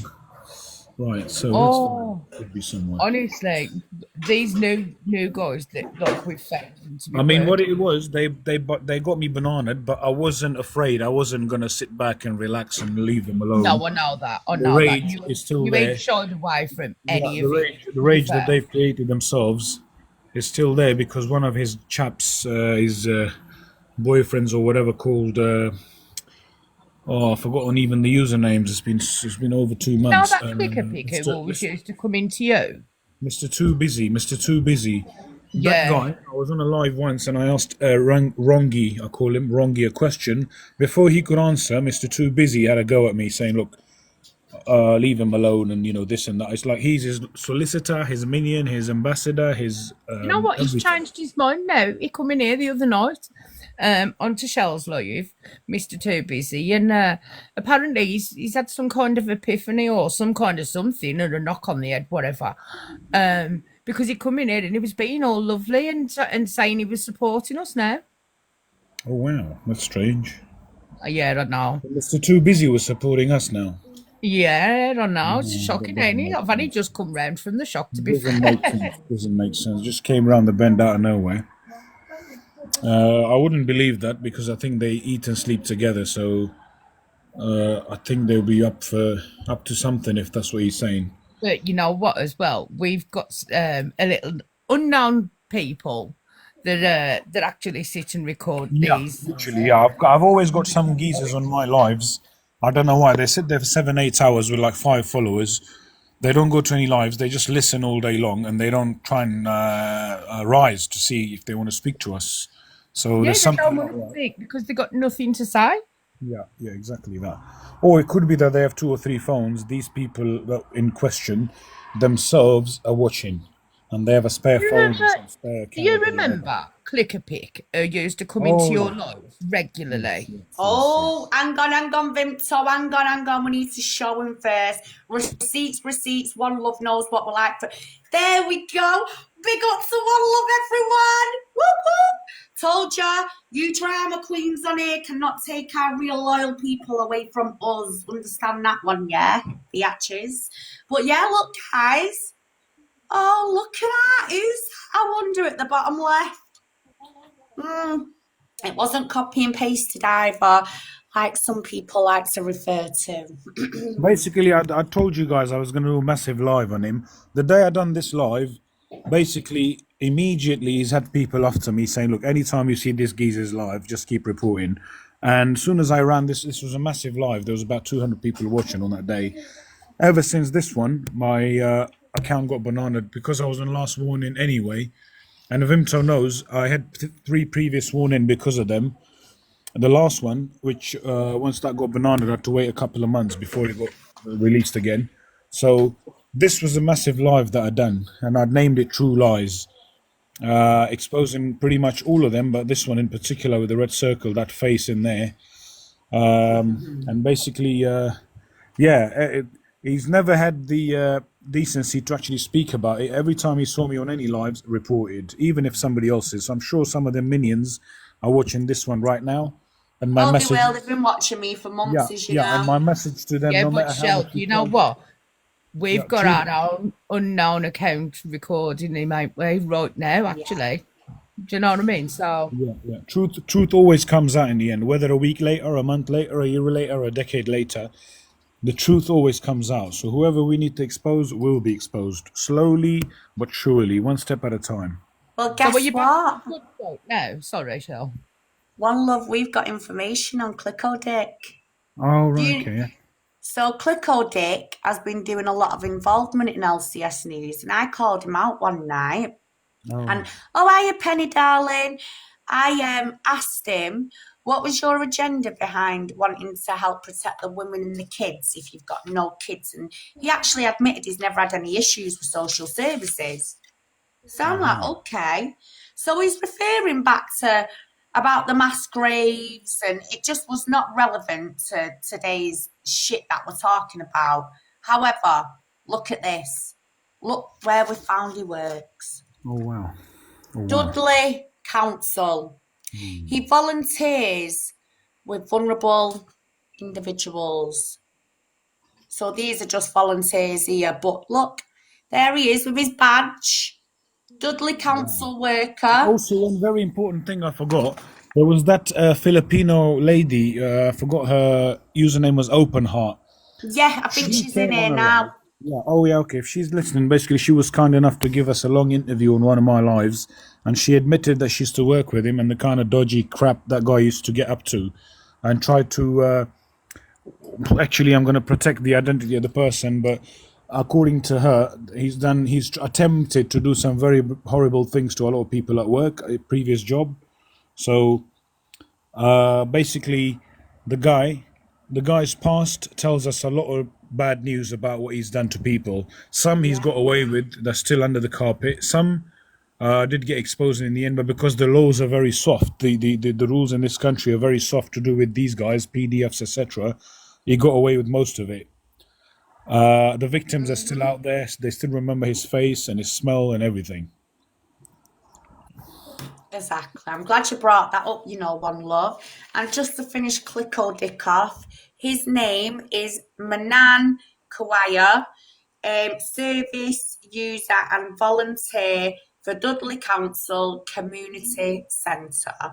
So, once again, why is that important? Well, Rang is often getting inside information about from councils, data about individuals, just like what happened in the grooming gang situation, like these arseholes here on your left. So, yes, guys, yes, and this is what I'm saying. Some people have tried. One Love, can you just explain to people, because I've had some idiots on here trying to discredit my work. Just how well do you know most of this situation? Yeah, well, you've put a lot of time, hours, and effort into this only for one purpose, which is to protect the rest of the community, the rest of the citizens of this country, the rest of the public, every human being, every child, every woman, even men, who knows, for that matter. So you've put a lot of effort in it, and this is very important because, these people, they exist in every color, every race, every religion, every high street. And it's about time we got together, whether they want to change legislation at the parliament, whatever they want to do, but there's too many of them creeping up left, right, and centre. Something needs to be done. And you've put a lot of effort in this. So hopefully we will have to expose all of these one step at a time. And thanks to social media, TikTok, and these things, because most of his crap that he done was probably late 90s, early 2000s, people weren't too aware to expose him back then. But now we've got technology, we've got TikTok, we've got social media, we've befriended each other. We now know how to pass on a message and who we need exposing. So like I said, he's been on my lives a few times. I've asked him to come and have a conversation. He's hoodwinked me and said, look, come here, I'll give you my number, speak to me privately, which I refused on multiple occasions, because I'm like, if we need to speak, if you got nothing to hide, come and speak in front of people like me and you and everybody else does on lives. And if you got things to hide, obviously you would hoodwink the person and go, look, come see me on the side, I don't want to speak to you in front of people. And that also indicates he's got a lot to hide or run away from. Definitely. Yes, who's Keep It Burning? Keep It Burning, one of the geezers, comes on my lives most of the night, so nice person. If he wants to come up and have his opinion on the... Yeah, I think bring him on. I'm going to make a cup of tea while maybe he wants to speak in the meantime. I won't lie, One Love, it's good to get back on track with this, because right. me and Vimto... I'm sure Rongi himself or his minions are listening, but like I said, you've got nowhere to hide. They are. We've got one recording us right now. Gem B, she's recording us. She's like cantoring us right now. Oh, she won't be as from tomorrow. She can just continue. Hello, hi, Caitlin. Okay. Yes. Has everybody been hiding? I know. Where have you all been? Pardon? Where have you all been? There's been a lot going on. My life is like completely turned around. Oh wow. Let's find out what Keep It Burning's got to say. You stay there if you want, Caitlin. You can stay in there all night if you want, babe. And you, One Love. Keep It Burning, what's your opinion, lovely? Is it, guys? Can you hear me? We can hear you. Right. So I live near Bradford, basically. A little town near Bradford. We all know how Bradford is. Growing up in this town that I grew up in, I've noticed a lot of people that are they are criminals, basically. For example, I remember a couple of years ago, I've been homeless, and while I was staying in this guy's house, I met another guy that he was friends with, and he'd been arrested for, let's say, right, let's dull this down for TikTok. He'd been arrested for helping a disabled man into his house and taking advantage of him and then leaving. Wow. And he got arrested. He got, I think he got locked up for about 4 weeks, and then he got put on bail back into the town that I live in, basically. And then he got a house. He got put into accommodation, and basically reintroduced into society. Nothing happened from that assault that happened, which, in my opinion, is completely disgusting, and it shouldn't happen. Wow. Unfortunately, this is one of the things that we discuss quite a lot. Me and One Love and Caitlin and Vimto. This is a topic we are quite strong about, is the justice system. They need to toughen the measures in the justice system. They need to stop these predators being able to take over online apps, being on the streets. And right now we've got police that are paying predators to actually go out and do a policeman's job, and they are literally putting us right now under a bus with these criminals, which is quite sad. Can I just jump in and say something? Of course you can. If any of you have heard what has happened in Canary Wharf on Sunday, there was a peaceful protest, just flying the British flags, supporting what we are all supporting. And basically the police decided to block an area, so the people decided to go into a mall. Not a mall, it's a shopping centre, as we like to call it in England. But they went into the shopping centre, and an 11-year-old boy and a 70-year-old woman got parva sprayed in the face. And I was watching live a YouTuber called AY Audits. He also got parva sprayed, but luckily he was wearing sunglasses and it went into his mouth.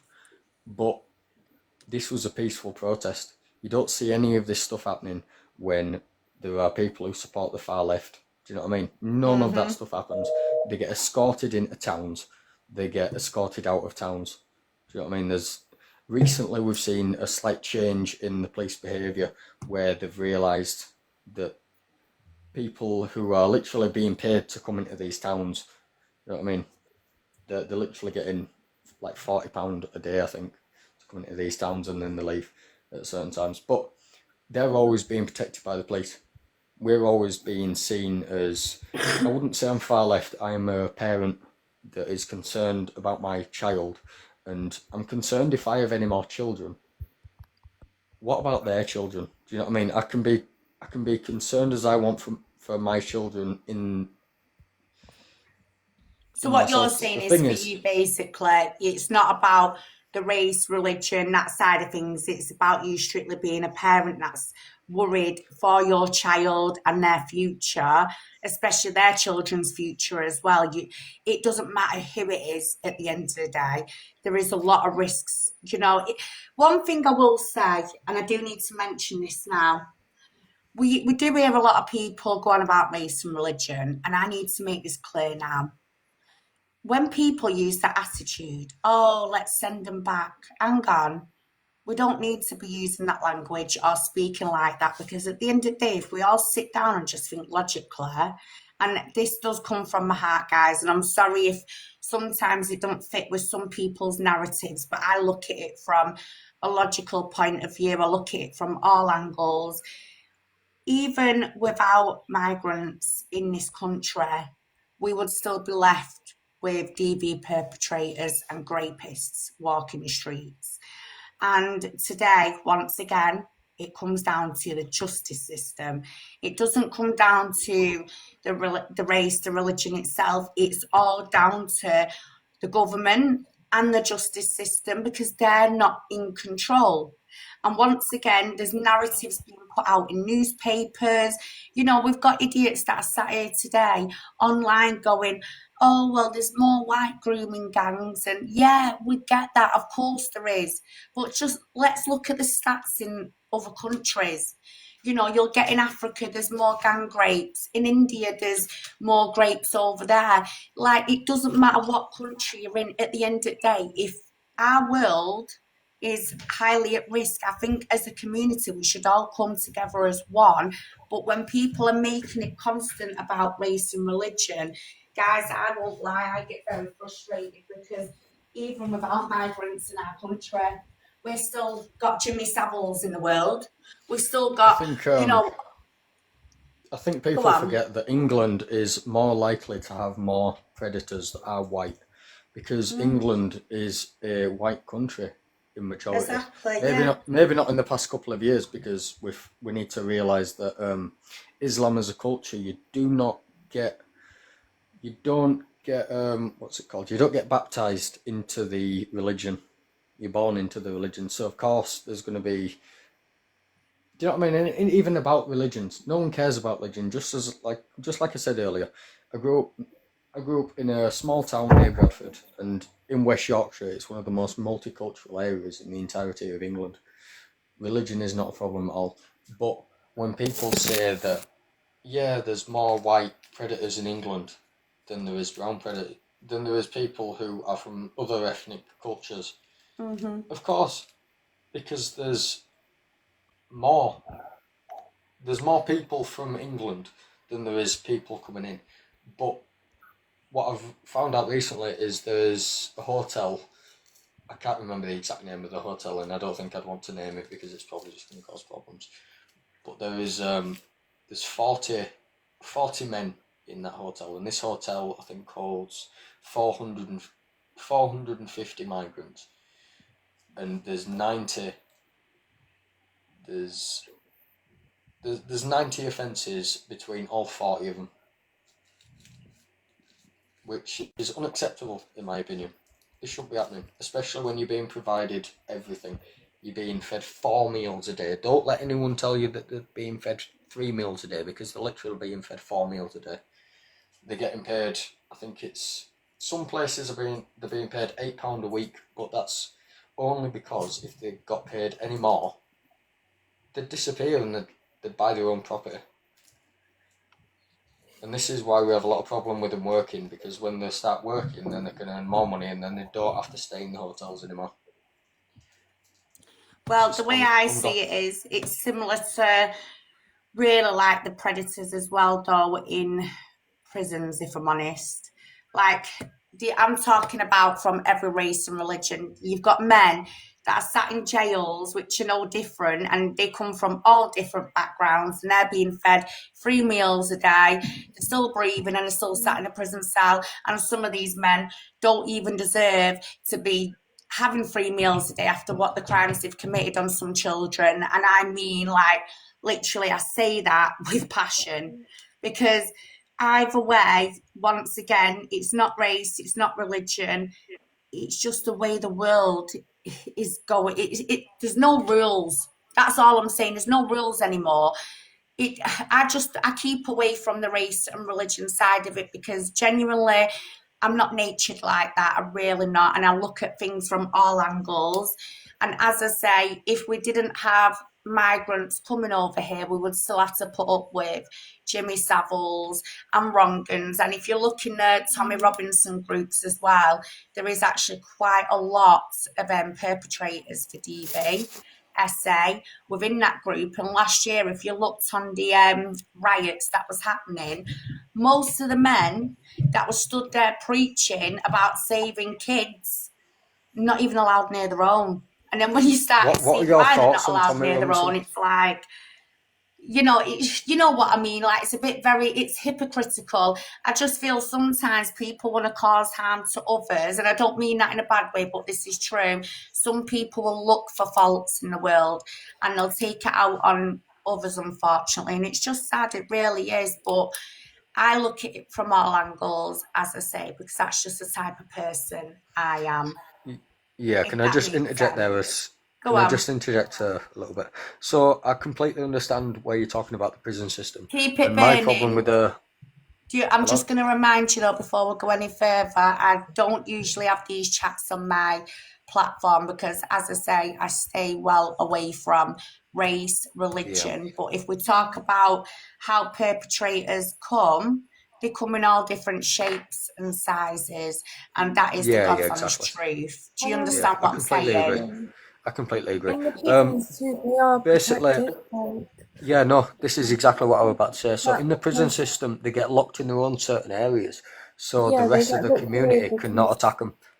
I would prefer that they get locked in like with everyone else, and then the normal prisoners that deal with them. The thing is though, yeah, because it's so like it's small. Everyone, as soon as a new person comes onto the wing, everyone like pretty much knows. Especially if they're like nasty like that, like they'll know. And then I've like what happens as soon as they find out these people are what they are.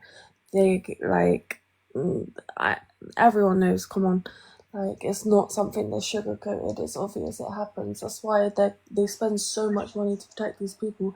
But as soon as they are put into general population with the other prisoners, the guards and stuff will look away. They don't care. Like I mean, something that's happened. And my friend was talking to me about it. What happened? He came on. They found out what he was in there for. And even as soon as the head person in charge of the wing and stuff, they found out, they just looked the other way. They said, forget about it, never mind. I'm dropping the case, I'm dropping it. Like, what happens, happened. So in prison, they, like, it's sort of like, unless they try and keep them all in one wing, but it's not right. So, CPS, what's your view on Tommy Robinson? I think he's an arsehole. The reason why I think that is because all he does is cause mayhem. As I say, his groups are no better than perpetrators today on the streets. So it's all right for Tommy to go out and speak up about DV and use the race thing as like his sort of campaign or whatever. But the way I see it is I just think he's very, very hypocritical. So it's okay for him.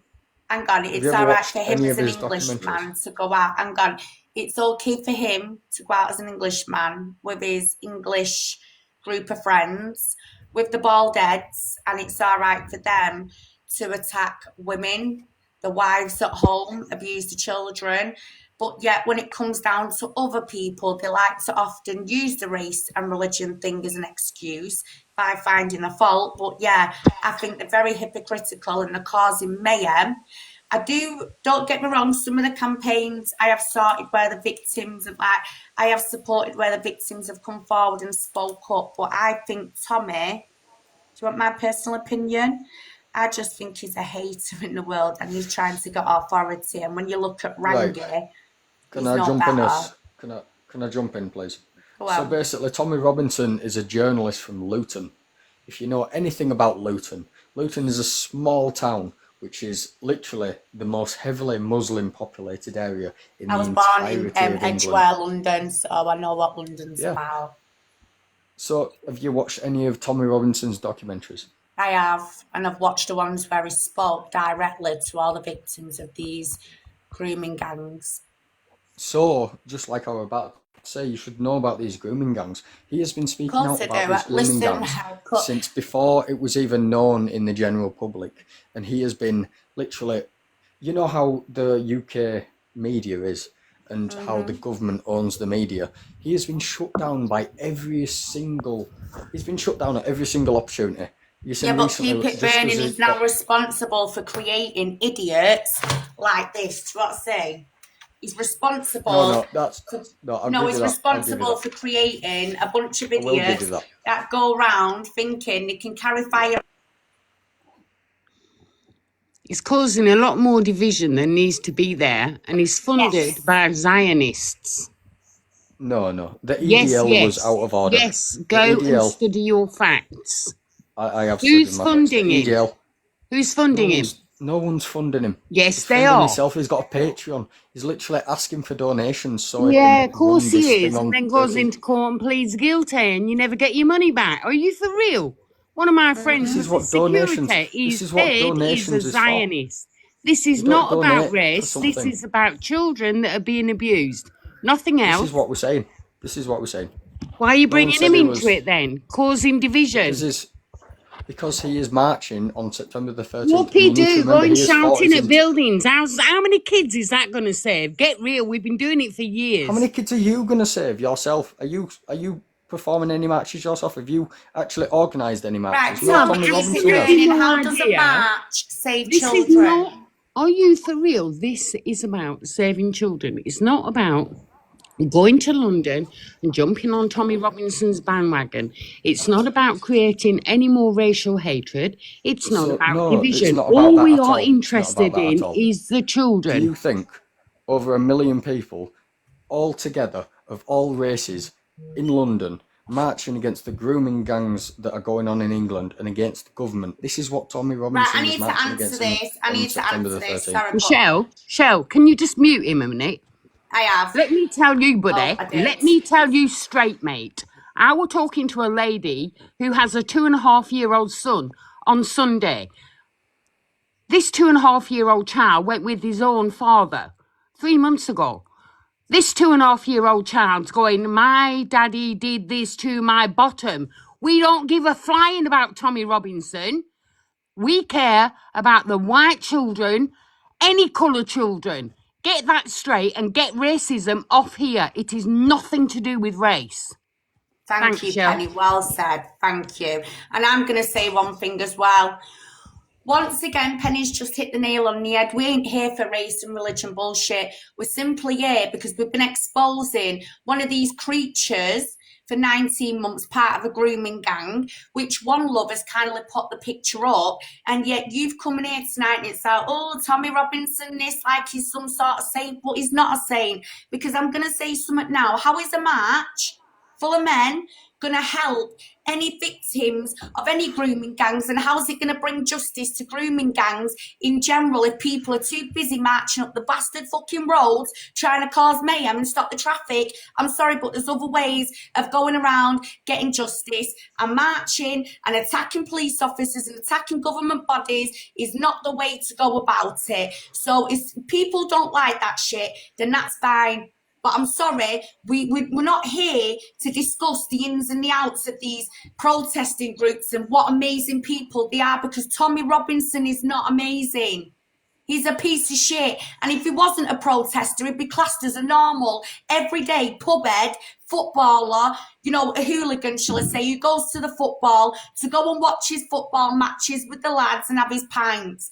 Yeah, just because he started a campaign doesn't make him some special bloke. He's an idiot, right? And look where he's ended up. Prison. Over and over again. And do you know what I'm disappointed in? That this justice system, so shit that they allow someone like him back in power with this journalist bullshit. Because how do you think him at the bottom of the screen, what's on One Love screen, Rangi, gets away with what he does? Because he copies Tommy Robinson's tactics.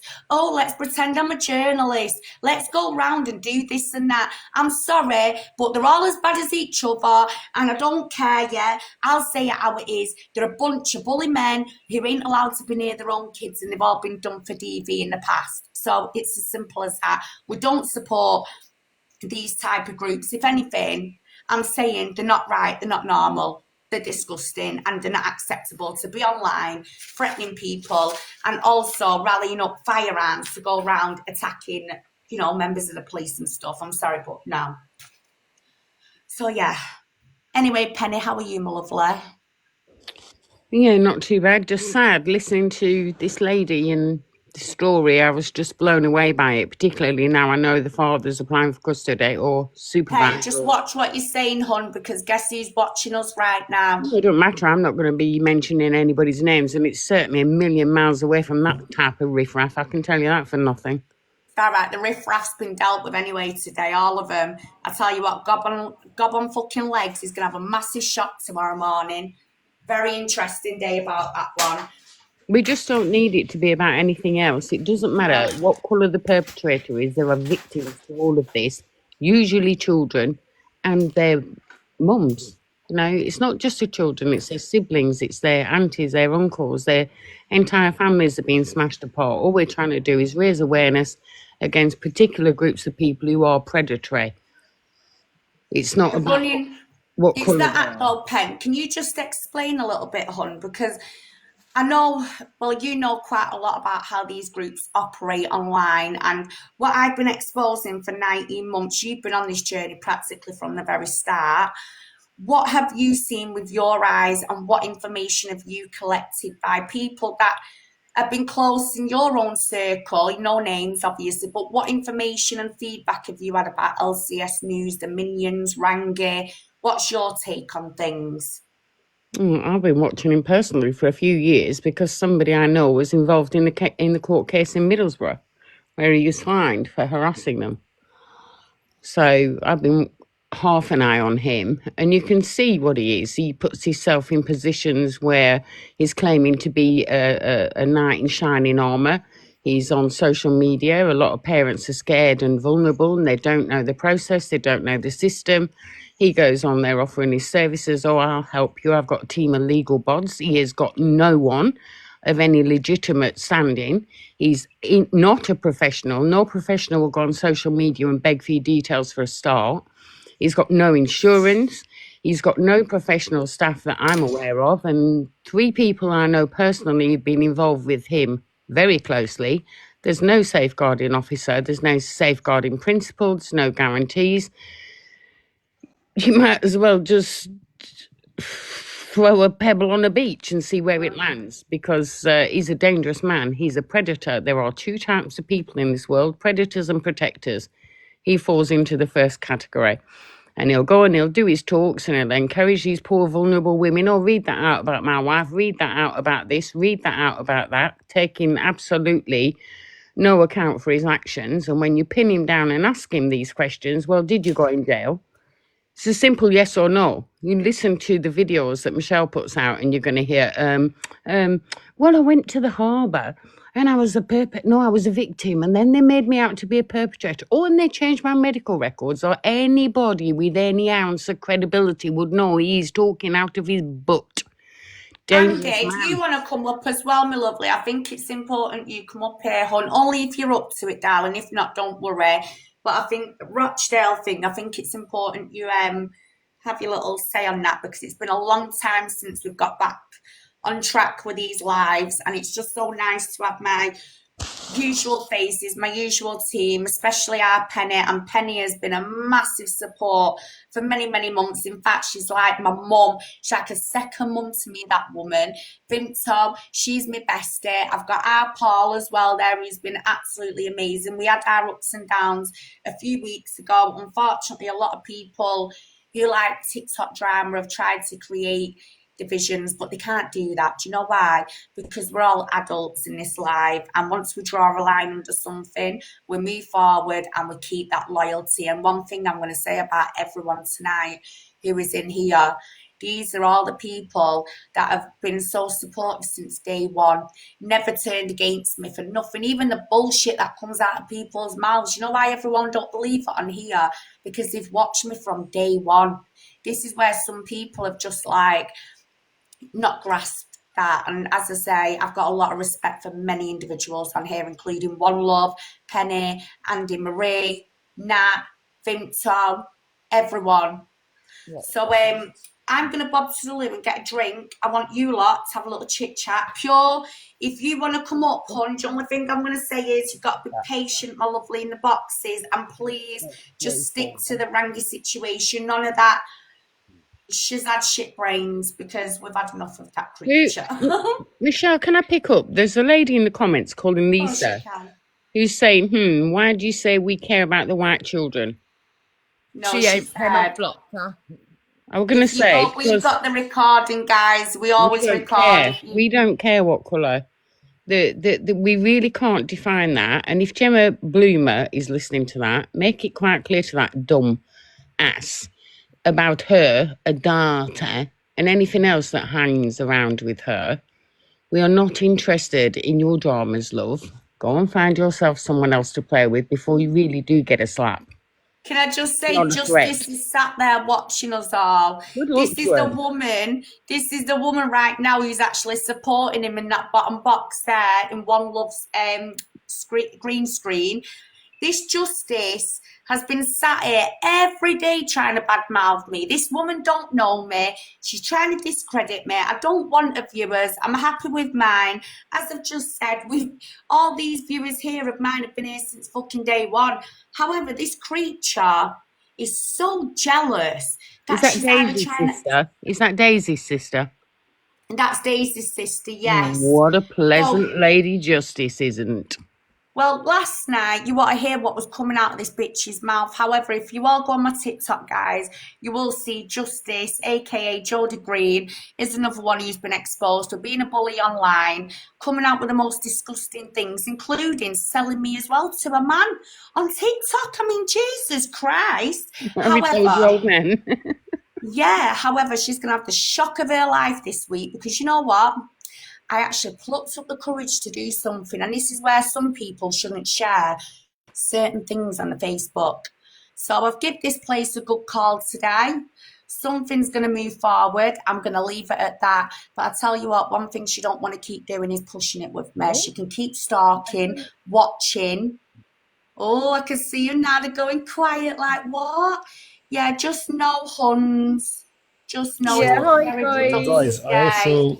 I wanted to get an update from you and from CPOandVimto about Talib's brother. Where is he and what is he up to? Is he dodgy or is he on our side? Oh, he's dodgy, all right. He's had an arrest. Oh, wow. For parking outside my house. Oh, wow. And doxing Queen's address. Okay, because I've not been updated up on anything, like I was away from TikTok, but that's a if story. You go on his account, you'll see it's been now set to private. And he's another one, just like Rangi and all these others. Was he working for Rangi undercover? Or? Say that again. Was he working for Rangi undercover? Yes, I've even exposed. They're actually living together right now, one love. Oh, wow. They're in Oldham, up the road. He's another one who, when I questioned him about Rangi, he blocked me as well. Yeah, I bet he did. That's what I'm saying. And everyone who doesn't know who we're talking about, you can go once again onto my TikTok and you can see sometimes these criminals actually film their own crimes, don't they, One Love? That's very true. That's it. They've always got one thing in common. That's how they ended up in prison. And when they come out, they face injustice and they're like, it was the police's fault. It was the social worker's fault. No, it wasn't, mate. You left your brother in his own fucking puddle of piss in bed. How disgusting is that? Yeah. Do you know what I mean? Without a bed sheet. The thing is, when you look at families like that and they abuse their own, whether it's financial or any other reason, these people won't think twice about hurting you, and they certainly won't think twice about using your information, and they certainly won't give a monkeys about hurting or using your child as targets. Some of my mates who work as, they do volunteer as... I'll be back in a minute, guys. They volunteer. They volunteer to catch these predators. It's shocking how many new ones there are on a daily basis. Every new day, there's new PDFs they've caught. We're running that as a phrase. For every mile, there's a rams with. Yeah. So they work as decoys. Or when I say work, they volunteer. But they've caught new PDFs on a daily basis, and they come in all shapes and sizes, all colors, all jobs. Yeah, exactly. Exactly that. Professionals and paupers, it matters not. If it's at the bottom, it's at the top. Look at I heard somebody saying earlier about what's going on and who does it. Look at what Prince Andrew did. Where does it stop? How many politicians, I'm sorry to interrupt you. I just want to say something to One Love before I forget again. You know, the last time I was in your live, One Love? Yeah. There was a guy in there called Mike Oxlong. Does he still come into your life? Spell it, what was it called? Mike, Mike Oxlong. I think he still comes in, but I think he might have changed his username. Yeah, but watch him because he's one of Rangi's minions. There was him. You got in there, 4 of them, the last time I came into your life. But you'd fell asleep. So I cut all the boxes off and left. But just so that you know, when them lot come in, they are all in with Rangi. What about this guy called Adam? I ain't sure. Adam, have you heard of him? I know Adam. He used to come into your lives all the time with Considerate, didn't he? Yeah. So the last I heard from him, the last time he was on No, my he was slagging us off. He was slagging me and Queen off, saying he believes that Rangi's a Rungan, but he doesn't believe the stuff about him. So, look, I ain't spoke to Adam since. I think the last time he was on my live was when we were talking about Rongi, and he said he was backing him up, saying, "No, brother, I've spoken to him. He's a decent guy. I know. Leave him alone." Since then, he hasn't actually been on my lives. So I don't know if he was a minion or was he not. Well, it started off, he didn't know who Rangi was, and then there was something about a Bible verse on his van, and that's when Adam found out who he was. And you know what Adam's like with religion, don't you? You know. And then he went and he had words with Rangi. Good, we're bored of you, JODIE, you big fat gobshite. Now piss off. Go and focus on your kids and go and put them to bed. Honestly. Yes, I'll just watch him as well. But that Mike and that there's a couple of people coming with him. Just keep your eye on them because them are Rangi's minions as well. Justice, get ready for that knock this week at the door, Huns. You better make sure no one catches you off guard. So shut up getting gobby or come over here and show your true self. Sasquatch. Shut the fuck up. Sasquatch. Honestly. They're all holding out over on Gems Live thinking that nobody will see it, honestly. I've got somebody over there recording them now. You know what I mean? The vile. Sitting here every day going on about Queen Bee this, Queen Bee that. She is going to have the shock of her life coming. And then I wonder what I'll get accused of being then. Oh, this is going to be hilarious. However, I'm going to sit back and watch for this unfold. Fucking gobbyitis twat. Do you know what I mean? Gobshite. Sitting there running her gums, but she won't come over here, will she? Sticking up for a bunch of predators. And you know what? I'm going to show you who JODIE is now, everyone. I'll show you. Stay there, one love, with that picture because I want to show people who this bitch is supporting, which is him. Just taking over from Stell, again, distracting from what we're doing, again, about LCS. Rangi and Stell and bloody Gem It's Bloomer and all stalking, these it's harassment stupid little now. girls. It's getting a bit of a joke. No. Right. Hang on. Well, she don't need to worry about having any grey-coloured babies, does she? Because she don't look like anyone would, not even in a desperate state. Oh no, we're going to show everyone now what she says about babies. Unless she's got a blind milk warning, and she's got everyone. no Hang on, chance of getting Pen. pregnant. Don't play that, it annoys me.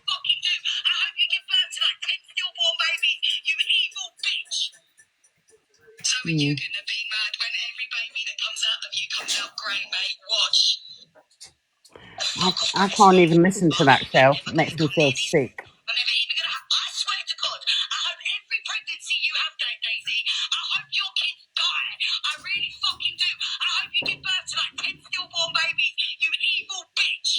Now this gobshite is watching me right now. Every single day this week she's had something to say, right? She's had something to fucking say. Then she's sitting there going, that Queen Bee stalking me and watching me. No, bitch. No. I've left you alone, left everyone else alone for you to leave us alone, yeah? Even to the point I've had to reach out to certain individuals to get stops put on you, gobshite, yeah? Because I am very concerned.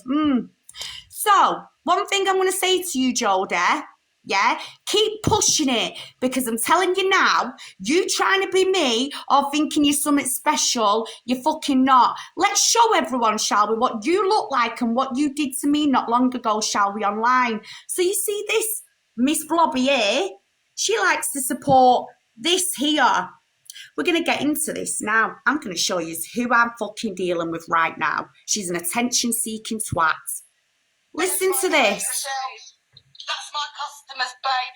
You know I'm very Now, that's me. One of my modelling shoots. That's Jodie, right? I mean, please. Watch, just listen to what she says about me now. But she also admits she's got clients.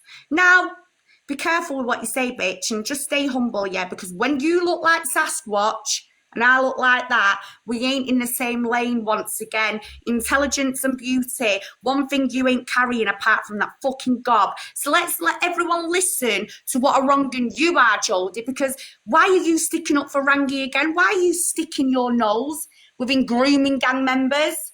Let's find out. By the way, Michelle, that's my customer's babe.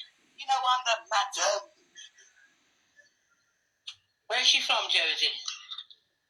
Sounds like party cockney. Mate, You're demonic. You are Justice. Whatever you earn, darling, because whoever goes to you, make sure you tell them so. They're to give me half of whatever they can. By the way, Michelle, that's my customer's babe. You know, It just needs a price tag. Well, Cyrus Black better just know that she managed to get Cyrus Black a little police report.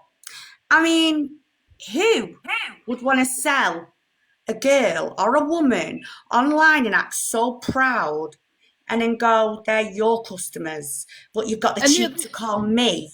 Yeah? Yeah, Jodie.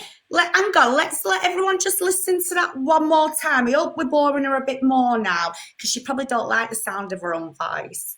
Listen. Where's she from, Jodie? Sounds like party cockney. Mate, I've just sold her, mate. Do you know what I mean? I want 50. No, you ain't sold me, Jodie. You sold yourself. Do you know why? Because you're a cheap, nasty, disloyal bully. You ain't selling no one, bitch. Now, let's move on to the next one.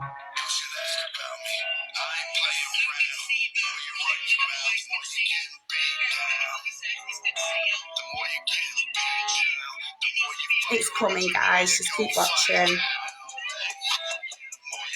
The sister's really pretty, isn't she?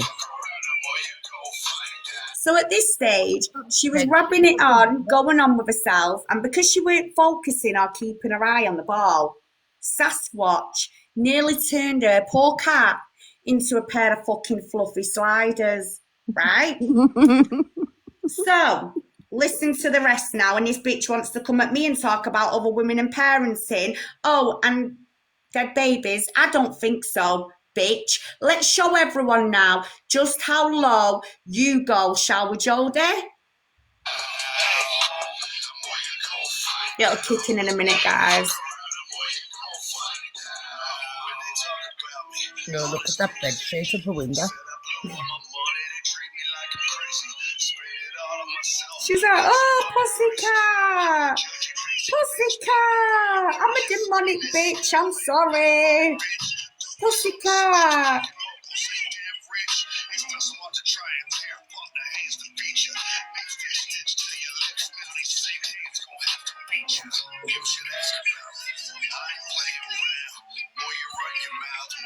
The first time I've seen her feed anything that lives in her house.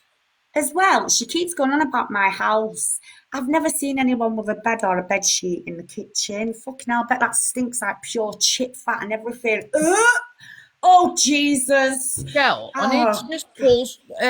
I need to just tell you something. Don't forget as well, Wendy's not been outed for being a predator. All she's done is lied about talking to Curtis. Yeah, well, we'll get to that in a minute. Don't worry, guys. But listen to this now. Are you ready? This is how hard Jodie thinks she is. And then she thinks she can call other mothers. You ready? Oh, yeah. What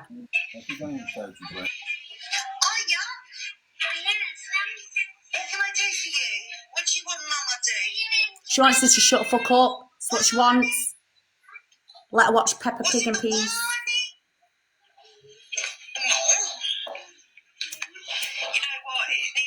To bed, people keep using the name constantly and trying to make out that you were the worst woman when they're like, no, sorry, that ain't pretty nor right, mate. You can't sit there just throwing people's names down like that. You make me holler and you make me sweat. She knows where I live. I'll show you where I live. No freaking problem, mate. Oh, she's hard. Oh. Yeah. All right, I will. When are you up for it? I'm not talking about you in the comments. I'm talking about the rest of them. So you want to come? She's talking about me. You've had my address. Meet outside in the car park. Scream my name. I'll come down and I'll sort it out. No problem. Is that with or without the nail varnish? Never gonna happen. Because all you're gonna try and do is go, guess what she's doing? Guess who she is? She's this, she's that. You can make up how many stories and try and send professionals to people's doors. Because what, you're too PUSSY yourself? Yeah. It's called safeguarding, bitch. Practice what you preach. Oh, bitch. I can say 20, but could you receive 20? Another thing coming, love. You come down to my ends. Because then I can go back to taking care of my kids straight afterwards. I'm not running for you. I'll deal with you. Take me 5 minutes, mate. 5 minutes out of my day, you're done.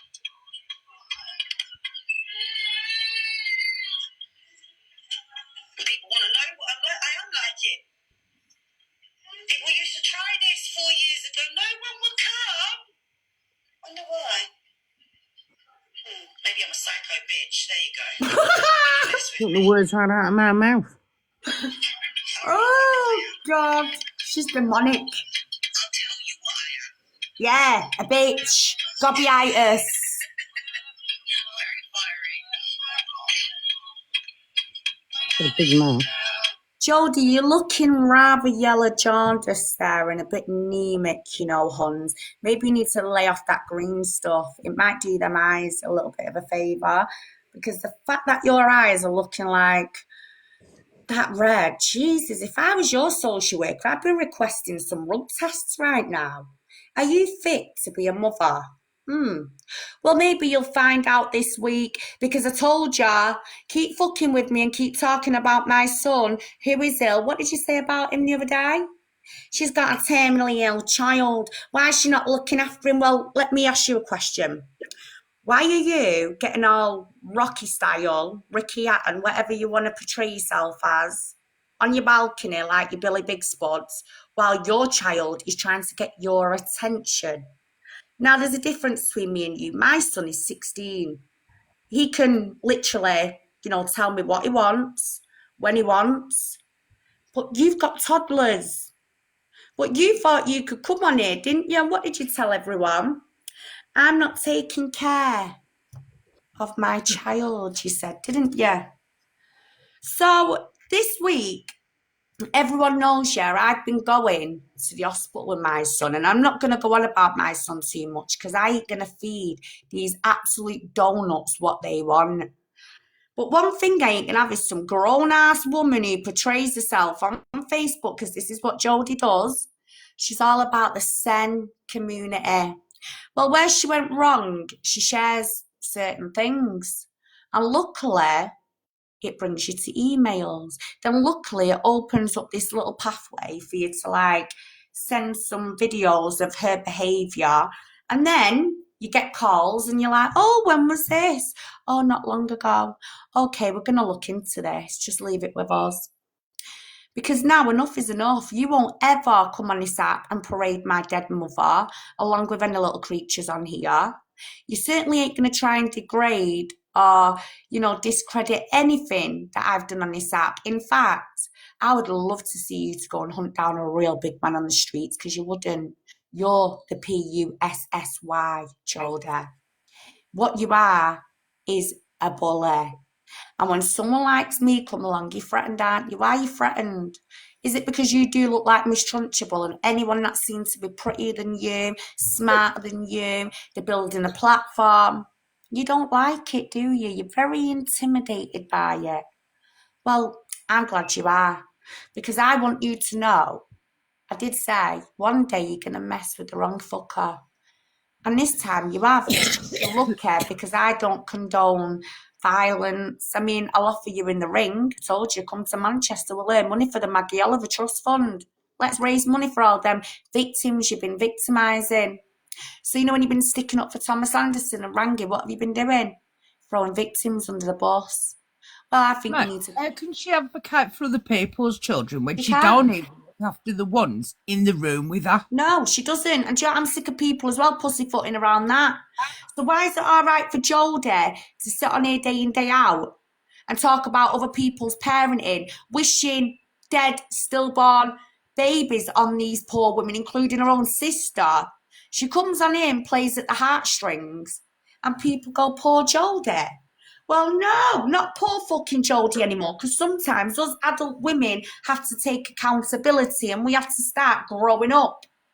And this one doesn't know when to put a cap on her mouth. Just like tonight, once again, this live is not about them, but they're watching us. But then come tomorrow, you'll probably hear her go, that Queen Bee's been watching me and she's stalking me. And then you've got Jen B, let's not forget her now, who actually, if you go on the wall, you'll see a video where she tried to set Paul up and go, I'm going to get Paul done for stalking me and I'm going to get compensation out of it, because this is how low these people will go. They're called begs on toast.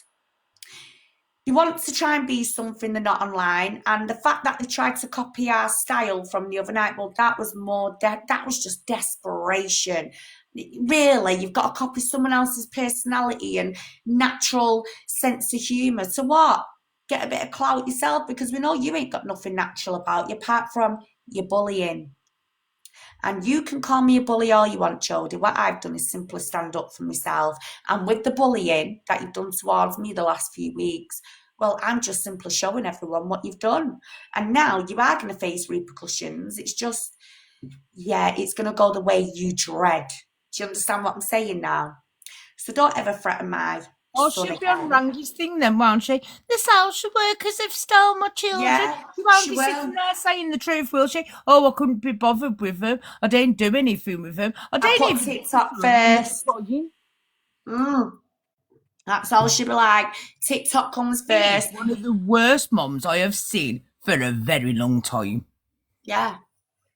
And I hope people in the morning talk about this live, because we don't give a fuck anymore. This bitch is really pushing it. Her and Jem. It's no wonder them two are friends, ain't it? Do you know what I mean? Look at the way they're doing. And there's Jem then. My poor daughter. Well, stop getting her to the phone to say things then, you stupid bitch. Well, let's not forget as well, guys. It was only, 3 weeks ago, Jem B sent me that message with her daughter, Beth. And she goes, yeah, Justice looks like a fat pig with lipstick. Do you remember that? It's on my TikTok wall. This is what I'm saying. These lot are all using each other right now, Cam2ing me, trying to act like us lot as a group, and yet they can't even match up to us in any sort of way. I'm telling you now, they fucking can't. But one thing I find so funny is when someone goes out their way to really try and be like you and they can't. Doesn't matter how hard they try, because once again, we're in different lanes. But one thing I do find pretty funny is the levels they'll go to get recognised, noticed. I mean, some of them chat that much shit, they haven't even got no receipts. You know, I can come on here, I can present certain records, certain things. You know, where are these people's content other than just watching people and bullying people? Where's their content, mate? She sits letting a kid scream online, right? And the other one sits there bringing a daughter into things. And then when people go back at the 20-year-old young adult, right, then she wants to sit and cry a bit. Oh, they're picking on me, doll. Yeah. Yeah, and she's watching us right now. So, luckily, now shut up and get to bed. The other night, she threatened us again with the police. Well, luckily for me, GMP was already in my house over something else. Yeah. Yeah, guys. So, while they were here, I said, officer, can I just show you something, please? She's only up the road from me. And I did. I'm not. Ask me, guys. I'm not. People want to threaten you. They've done this and that. Well, we'll find out. Just like tomorrow when I come back on here, because I'll carry on doing this live tomorrow and it'll be 100%. I'll tell you if Coffee Cup got attacked or not. I'll tell you the truth. because I've already started getting the ball rolling this evening. So tomorrow I'll deliver some real facts and receipts, because once again, if you're very well at articulating yourself, then you will get positive results. And And you just got to know. I've got plenty more to tell you about Coffee Cup and Durham. Because you know why? They can't keep the big stupid mouths shut. And then they'll come on and they'll be like, I can't believe you've said that. Durham wanted the facts out, all of them. So that's exactly what's going to happen. And he ain't going to like it, but that's tough shit for him now. Well, I hope they've listened to everything that I've said tonight, because I ain't fucking about no more. I ain't feeling intimidated or worried. Like, why does this Sasquatch looking bitch think she's going to come to my vicinity and try and do what exactly? Aggravate me? Not a chance. The only thing that I'm aggravated by is it's usually women like her that shout out, social workers are kidnapped me kids. No, bitch. Stop threatening people. Stop inviting people and bringing harm to your front door where your children are, and focus on them. Stop stealing the kids' internet as well, you horrible fucking monster. Yeah, so that's another thing as well with this woman, guys. She's quick enough to come on here and tell people how to look after their children, but yet her poor kid is having to argue back about sharing internet, because she's too busy wanting to chat to a little group of demonic friends. She's too busy bullying people. She's too busy throwing these disgusting potty mouth words about in front of her children. The internet's got to come first for her, not the kids. Now, I've watched a lot of people come and go, oh, don't say that about JODIE. Well, I'm going to say what the fuck I want, and no one's going to stop me, because you know what? Tell you what, when someone says something about your child who is ill, and you've got some grown-ass woman who's supposed to be a mum herself talking about terminal illness in a child and how I should be taking care of him, I do a better job looking after my sons than what she can fucking do. I mean, once again, let's just remind you where my kids... Hang on, Vimto, hang on. Where are my kids today? College. And making something of themselves. So if I was such a bad mum, wouldn't my kids be the total opposite? They wouldn't have no future. They wouldn't have no hope. They wouldn't have nothing, would they? But they've got everything. Do you know why? Because a mum like me, you bitch, went out and put up a real fight. See you, JODIE, all you do is sit here and blame the police stations. Why are you not out there doing your job, as a mum? And that's all I'm going to say on that matter, but just let that sink in your head, yeah. Why are you not out there doing a bit more? I mean, she got it. I think so. Hang on. Look, this is my personal thing now. I don't want anyone else to have an opinion on this. This is my opinion. She better stop running her gums about what fight I put up for my fucking kids. She better stop running her gums about my success in life, because while she's sat there in a spunk-filled swamp donkey dressing gown, stinking like fucking gone off salmon and fucking sausage rolls, I actually sit in my home where it's beautiful, spotlessly clean, no nail varnish on the furniture, because my kids are out of control and all that because the mother's just raging. I live a nice little life. But do you? No. So before you comment on me and my kids, back the fuck off, because I tell you what, I'll say it again. Between me and you, JODIE, I put up a good fight. Look where I am. Have you put up a fight? What are you doing right now? Have you put any posters out, or have you done any track and trace research to just go and do your own thing, innit? You've got to look after your own. Your children always come first. So why are you not out there fighting? Nah. Because you're just a lazy swamp donkey who likes to put other mothers down, but you won't put me down, because remember, we're in different lanes. Go on, Vimto, sorry. I was just going to say, she's going on about you and the way you look after your children. She don't even know where two of hers are. This is what I'm saying. So we're going to keep it at that now, Vimto, we're going to keep it at that now. Because I'm just saying. I've said my opinion now on that. She ain't ever going to come on here and run her gums about no child with cancer and tumours, because I tell you what, I will put her where she needs to be, because I ain't scared. She acts all God almighty, but she's too busy watching us. But she won't come and face me, will she, in this box? No, because Justice, aka Jodie Green from Brighton, is nothing but a big bully. And if you look down my TikTok wall, you can all go and see for yourself just how disgusting she really is. Simple as that. Luckily, we got handed an address, didn't we? So, you know, if needs be, and, you know, we were really concerned. No, it's gone to the authorities anyway now. So just, we've left it at that. Like, just, all I'm saying is, everything she didn't want to happen is now the ball's been rolling, and I don't give two fucks. And anyone that tries to come at me now after this shit, everyone can kiss my ass, because you all wanted to come into my vicinity. You all wanted to call my poor son, yeah, my poor fucking son. Don't even go there. You all wanted to parade my mother on this internet, yeah. Well, now, just know you ain't going to come on here and cause any misery and start targeting people, and you ain't going to keep fucking being in my vicinity, any of yous.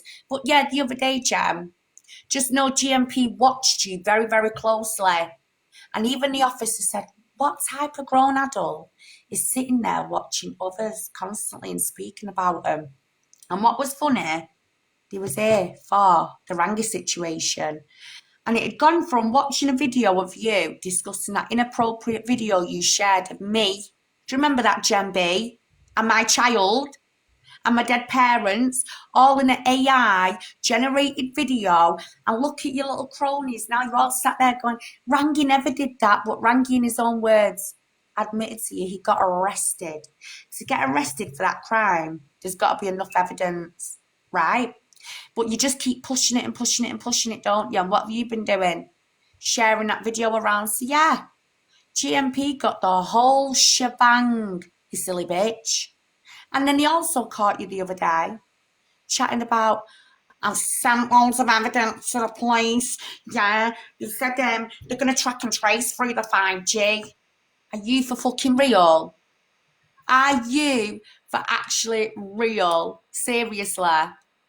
Track and fucking trace through a 5G. GMP didn't even got time yet to be tracking and tracing most of these grooming gang members, or our streets would be clean, wouldn't they, from rapists and criminals. So what makes you think you're special, GMB? Because even Ashland Police Station said you, hon, need to take that hat off your head. Yeah? So just know, you want to keep going where the services are and wasting police time, you have got to have evidence that fit criteria and thresholds with CPS. So every time, for example, you come on and you're threatening, I'm going to ring the police now and do this and do that, even though no one's doing anything to you, that's where we ring GMP. Hi, can you put me through to the recording department, please? Yeah, what can I help with? Is there anything in particular? Yeah, it's just there's someone who's claiming she's reported a crime on many individuals on TikTok, but she's sat here right now on a live stream threatening people with the services. So then he put me through to the recording department, Jem. And then do you know what usually happens? You get put onto a lovely officer, and then you put your phone to the phone, and you let the officer from the recording department listen to what you're saying. So, smart ass, you tell me with your butterfingers and that fucking voice box of yours, how are you even managing a successful call with the police? Yeah. That's where you need to be very, very careful coming on here bragging about the police all the time. Because, Jam, didn't the police tell you as well? Michelle's not committed no crimes. Isn't that why you're watching me right now? But guess what? That's where you've gone wrong. Because of your false reports, you've now actually made me more recognition with GMP of your gains and how many others just like you in the Rangi team are acting and using police services on a live stream to attack people.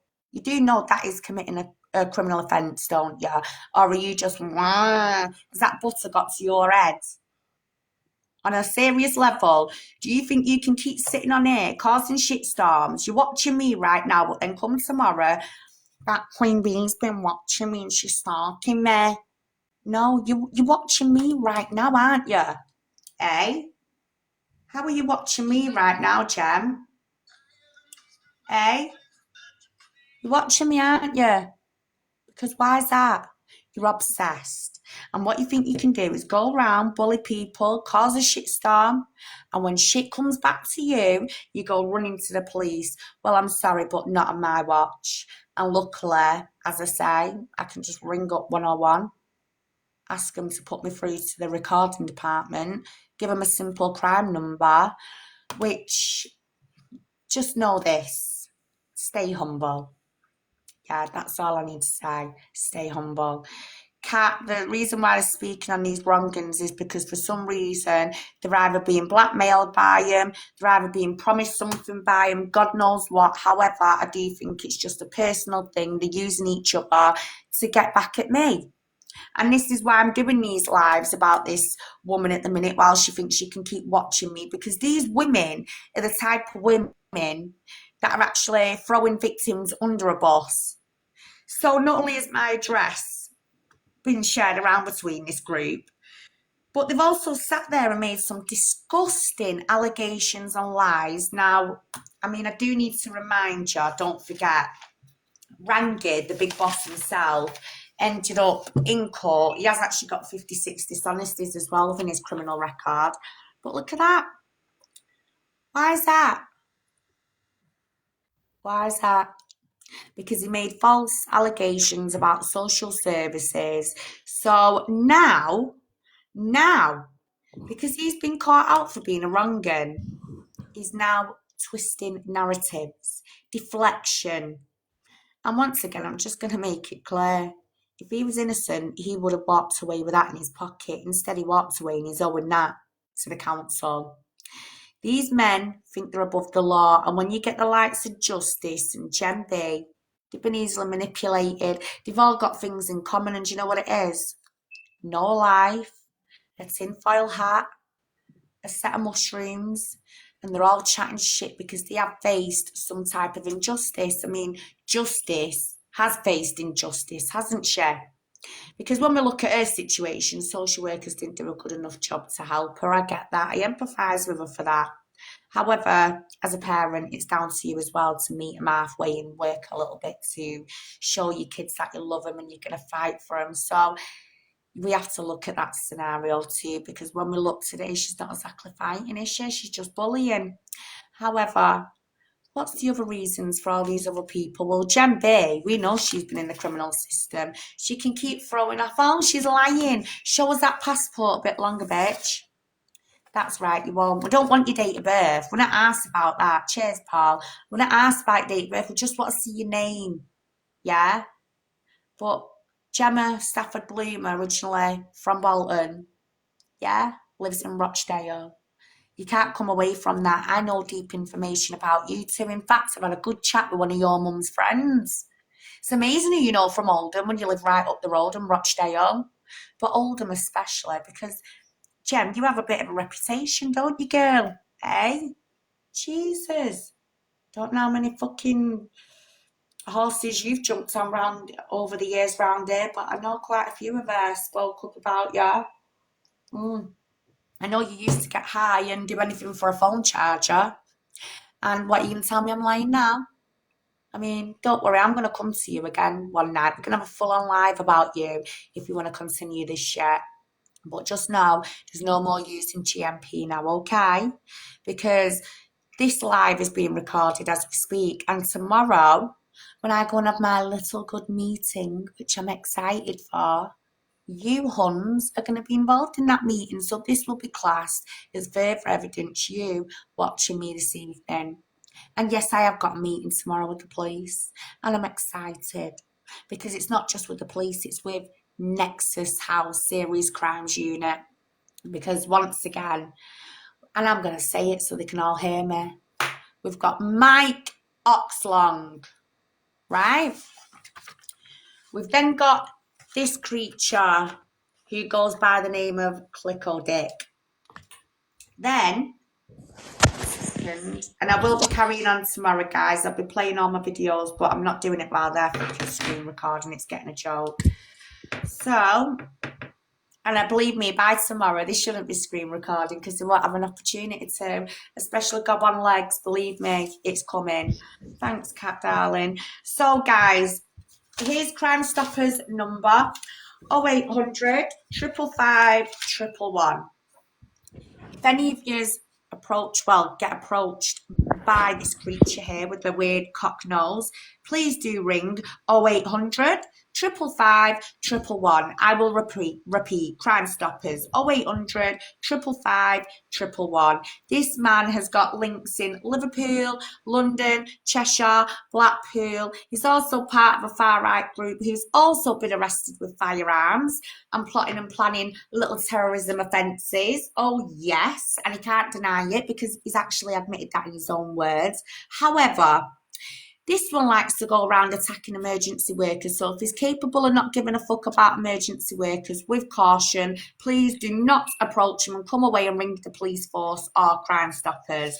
Now, as I say, these men over the last few weeks have built a bit of a pattern, and I'm going to say it how it is. This is where now firearms are being brought into it, and threats to government and police officers and individuals in the public. I ain't sitting here with just shit like this. Are you mad? So every couple of weeks, I build my evidence and I'll go and take it to them. And that is what you call doing a safeguarding job. And I absolutely love it. And yet the likes of Justice and all them other little weirdos in Gembe, well, they call me whatever they want and all sorts. You know why? Because they can't even do that. They can't look at something and go, that's wrong, I need to report it. No, what they do, they'll side with the perpetrators and gloat and think it's hilarious now, what they're doing. It's disgusting, it's vile. So all I'm saying is, these men are not a good group. Far-right protesters are not good at all in the sense that they've all got some sort of hidden agenda. I mean, Rangi wants control of the government buildings and councils. This guy here doesn't have kids. If you go on my TikTok wall, you'll see a video where I asked him, what the fuck do you want with these women and kids online if you ain't got no kids or never fought social services? He couldn't even give us an answer. So we got exposed and I told him, we'll find out who you are, Clicko Dick. His name's actual Clicko Pick, but we've nicknamed him Clicko Dick. So we told him, we'll find out who you are. Well, there he is, with his council badge around his bastard neck. His name's there. Manan Kawaya. And once again, what do you think he could do in that job role, that voluntary role right there? That's right, collect people's information, pass it on to Rangi. Yeah, see, that's how it's done. And all it takes is for some people to just open their brains a little bit, look into these things, and you will build a bigger picture as well in your head. And sometimes that's what will prevent you from falling for these idiots, basically. Right or wrong, Penny? Is she with us? She fell asleep. Yeah, I think she fell asleep. Go on, Vimto. No, it's just you're dead right in what you've been saying tonight again. I mean, the end of the day, we was doing this tonight to be able to, you know, do the thingy on Rangi and all the, you know, you've worked hard for like 4 or 5 days now, collecting evidence, putting it together and putting it thinking. And again, they just can't stop themselves, can they? Do you know what I mean?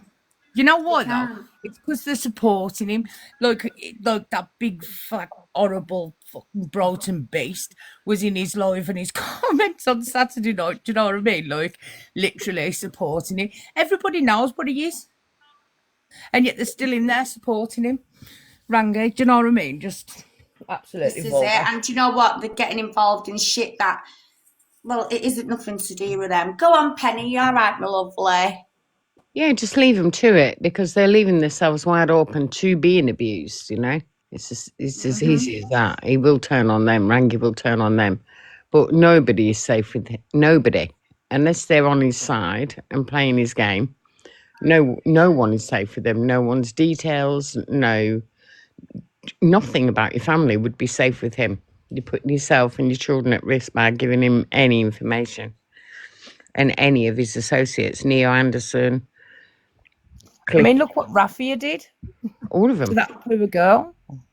Yeah, guys, I do need to mention this. You can see it on my TikTok account. If you go down it, there's actually a leaked phone call between a lady called Raffia and a young mum. And this young mum's questioning Raffia, and Raffia says that Rangi gave this girl an island, which I've spoke to the woman, I'm not going to give out a name, but he gave her some money, and she demanded, she didn't want this money at the beginning. So he kept pushing it and pushing it and pushing it on her. So he gave her €40. After that €40 had now been accepted on her half in a bank account or whatever, she is now obliged to give her birth certificates, the child's birth certificates, the care home that the children are in, to Rangi. Because she wouldn't do that, and she did the right thing by getting alarm bells and she got put off by it, Rangi called social services on this young mother and told them that she'd been begging for money and gifts online to feed herself. So how can she get her kids back if she can't look after herself and feed herself, basically? Now, this call was leaked, and the moment it was leaked, a lot of women kept saying, I knew it weren't right, because when Rangi was involved in my case, my social worker banned him from coming to the building. My social worker put a complaint in because Rangi was putting complaints in about them and targeting these people's social workers for his own personal battles, not for these women, to the point that these women have now been blacklisted as well with legal aid, like help. They can't even get legal aid within their children cases in court. So all these women over the last 19 months have come forward. And if you look down the wall, you'll see multiple women shouting at Rangi in a box, telling him what he's done to them. And yet you'll often get the same shit. Oh, drop him.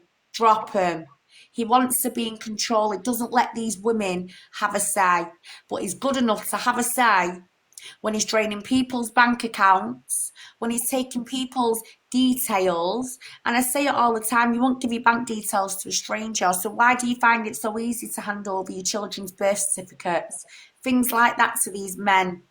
I'm going to remind you, before I let Penn speak and I go and get a drink, these men do not have a wife, do not have a life, do not have a career, they have no stability. Some of them don't even have family pictures of their own children.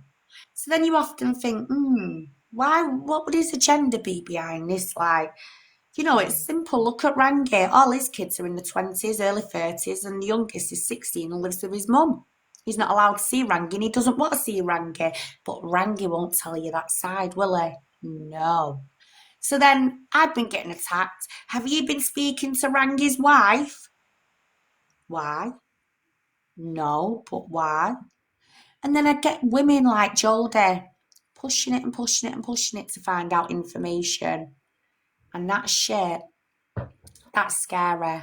That's scary because one thing I'm only interested in on this app is protecting these people. I don't want nothing in return. I just want listening skills, and that's all. I enjoy doing what I do as well. I do have a passion in this, and I'm not gaining anything out of it. I used a bit of time that I have spare by doing this, and I love it. But one thing I won't have is people trying to discredit something that I've studied hard on. I've got full-on confirmation. That's why after 19 months, why am I still sat here now in my home? Nice and comfortable, not one arrest, not one caution. The only thing I have been told after police is not to share, the real footage of something that I've got, because I will be breaking boundaries, which is in relation to something very serious. So I'm not going to do that. Do you know why? Because I'm not one of them idiots that think I'm above the law. I'll stick with the law, because if you stick with the law, what happens?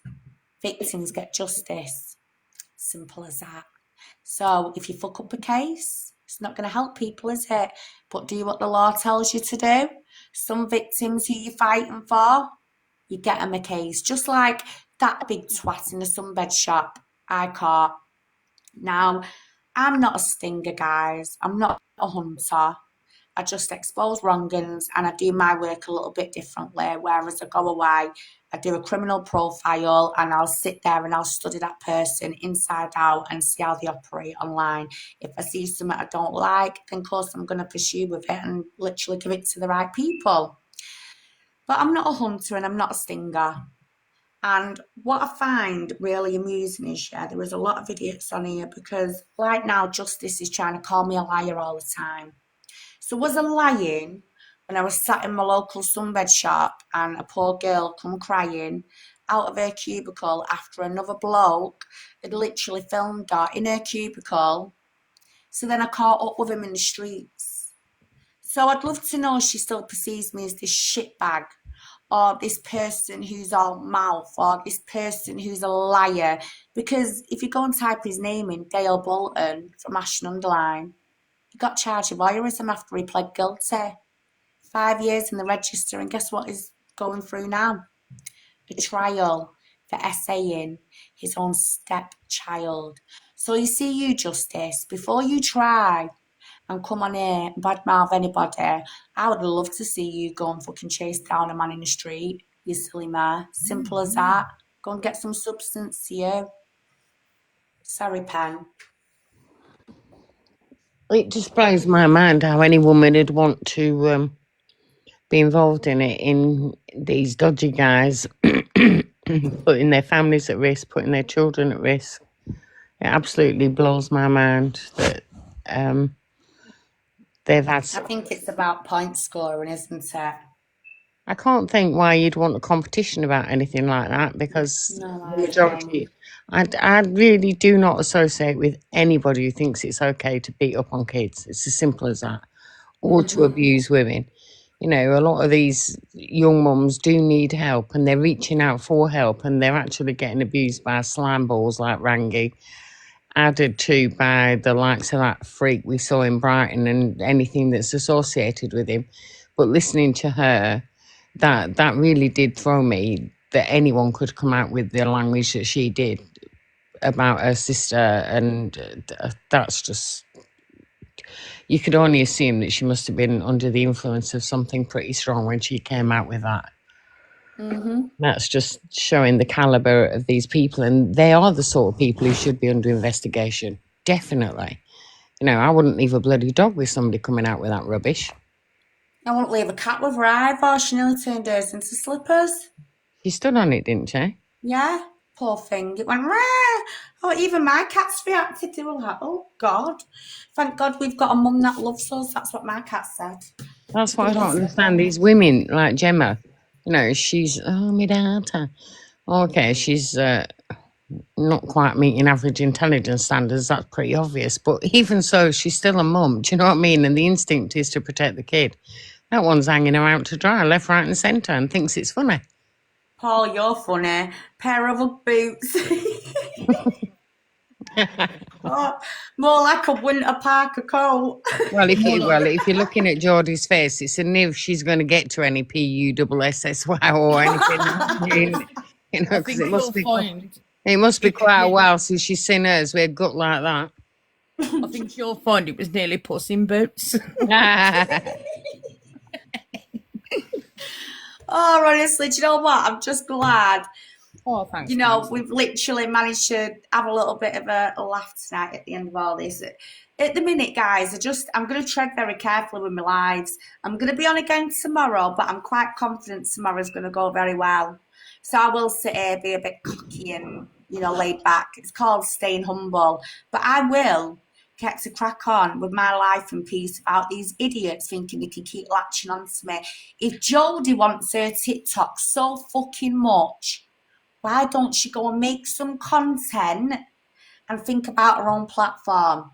Why is she bothered about me and my life and my curtains and my furniture and my house? Because let's face it, once again... I didn't think you were allowed to sell yourself on TikTok. That's probably why not. She needs Paul to do a price list, you know. Yeah. Do you know what I mean? They all do. Absolute nut jobs. What you need to realise, Shelley, is they're using your lives for content. Well, it's pathetic. It's because she's got no natural personality herself. I don't think they've got an original thought between the three of them, to be fair. I mean, you've got to really feel sorry for them. It's like mocking the afflicted. It's easy, isn't it?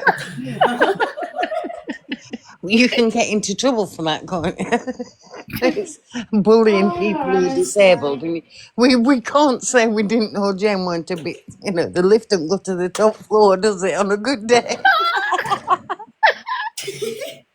My eldest son, came and he goes, "Is that who's been calling you, Mum?" I went, "Yeah, mate. She even sold me online. How do you feel about that?" Mate, no one's going near her. She's dirty. Well, I was sat there laughing my head off because I just thought, do you know what? She had the cheek to say something about my big Asbo. Do you remember the other week she gone, she used to call the kids Asbo. Listen, that is still Asbo today. His nickname has always been Asbo because when he was young, well, he was a little shit. I'll say it, he was. He drove me up and down the fucking wall. But do you know what? Look where he is today. He puts them fists to another real man inside a ring, and all his mates are going, "Go on, Asbo, we'll love you, Asbo." And then someone like big fat fucking Sasquatch JODIE comes in and goes, "I'm a party pooper on a young person's future." Yeah, well, he's not going to have a career, is he, with a mother like that? Listen, bitch, he's already got a career. Have you not seen it already? What do you think made him where he is today? Because he was a little shit. He was on the streets at one time with all these, cronies that wear these silly little man bags and whatever. But do you know what I did as a mum? I didn't sit on TikTok like you do. No, in fact, I didn't even do social media. I went away to school meetings, put up a fight, got him into college. Love you too, Paul. Got him into college. Guess where he is today? Fully qualified joinerer. Yeah, plasterer. And he's a UFC fighter. Oh, and a little star.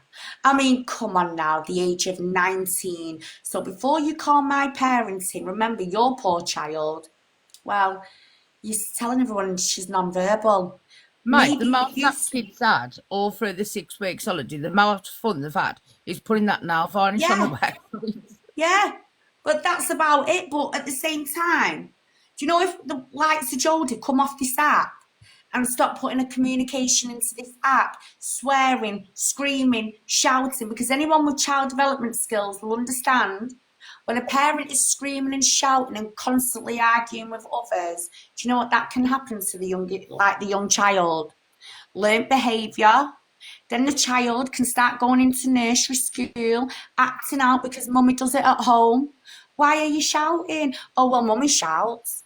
Mummy said it's normal. But you're telling everyone that your child's non-verbal. Now, I've heard your child, and so's other people today, and I know now your child isn't non-verbal at all. It's just you won't let your child speak. And that is the problem, isn't it, JODIE? But you come on here, once again, thinking you're on Facebook going, "Will the SEND community come over here and let's all get together for the community?" But realistically, what have you done? Because you're another one. You're like Rangi, you're all mouth, no action. I'm not seeing no positive results. You're watching me right now, for fuck's sake. What have you actually done that's positive, Justice? Eh? Focus on your kids before you focus on mine.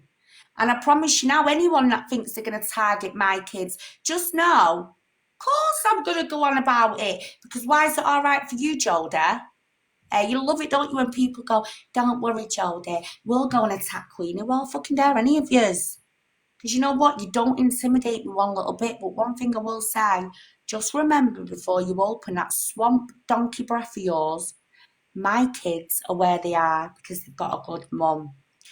Ask yourself this: if you continue your behaviour, where are your children going to be in the next 5-10 years? You're going to end up having a couple of Asbos yourself, aren't you? On your hands, really. Because once again, I'll remind you, screaming, shouting only torments a child. It can give them PTSD. Even if you're just shouting normally at the bottom of the stairs to the top, some children can be severely affected by screaming and shouting. Hence, that's why social workers will always go with the narrative now, future emotional harms and risks. Because if you're known for shouting, arguing, being a gob on legs like you are, Well, what are you inflicting on your children? So yeah, it's time to take accountability, Jodie, because like I said, I had to once upon a time. I mean, I sat in prison at 19. I bet you couldn't do that. But if you're going to come on here and scare me. Oh, I've seen so many Brendas when I was inside. And do you know what? Yeah, everyone loved me. But you see, you would have been eating for breakfast. Do you understand what I'm talking about? Yeah? You think you handle yourself like you're some bad man things and all of that, but you're in your 30s, you need to start acting feminine. Not all this gangland fucking language, and you think you know, just because you come from London. Well, I was born in London, but I don't act like you. I mean, I've genuinely got arthritis, but I don't do all this with the fingers in it and start pretending I'm something I'm not, because it's embarrassing. It really, even my son the other day said, you know what, Mum, if that was you, I'm sorry, but I'd move out. What does that tell you? My son is grateful I'm not like you. So do you know what? Crack on. You say what you want about me and my kids. And they're so proud of you, you know what I mean? And everything you do, your boys, like, they absolutely love the world. Do you know what I mean? So. And I know they do. Every minute of the day. My son will come down the stairs, go, love you, Mum. You all right, Mum? Comes down just to purpose to check that I'm okay. That is what you call a son who loves his mum. Why do they love his mum? Why do they love the mum? That's right, because I've done something right with them.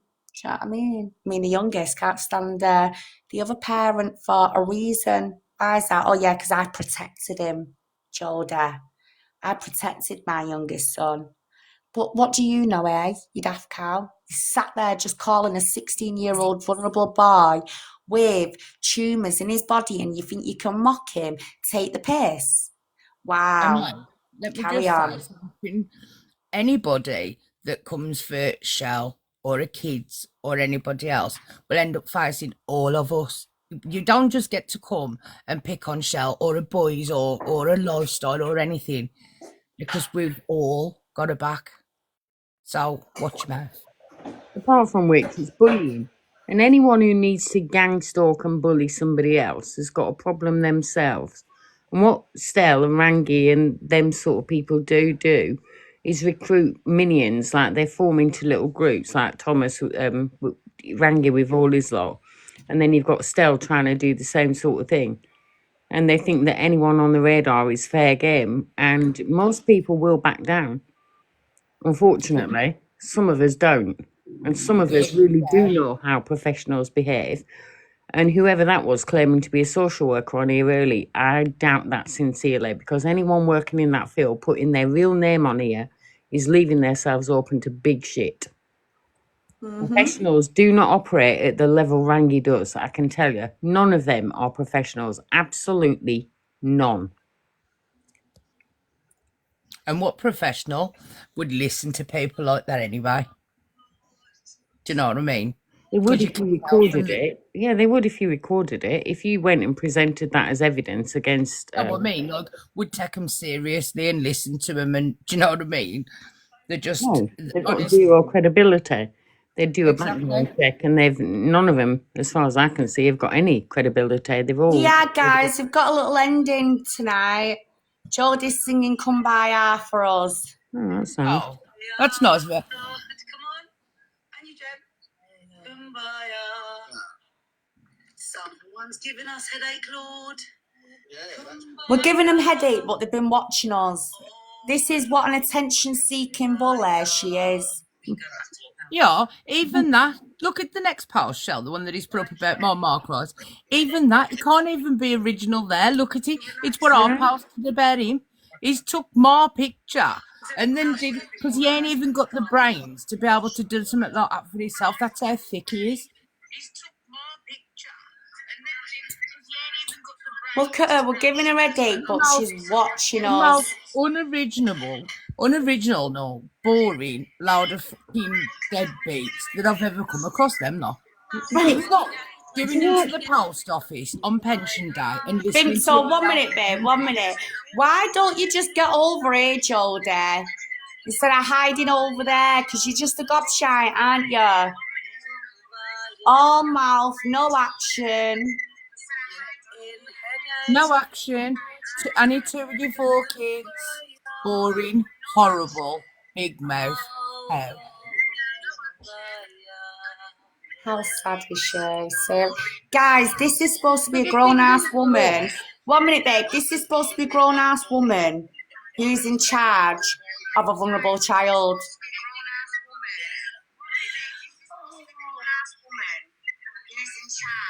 Have we got her attention now? She's such a shitbag of a mum, ain't she? How can you lose 2 kids and not know where they are? Why don't she come over here and speak about my kids and be brave enough and get in this box? It's hilarious that they're accusing you of stalking and cam-2ing you. I know, yeah. The police would just laugh at them. They'd just go, "Yeah, are you serious?"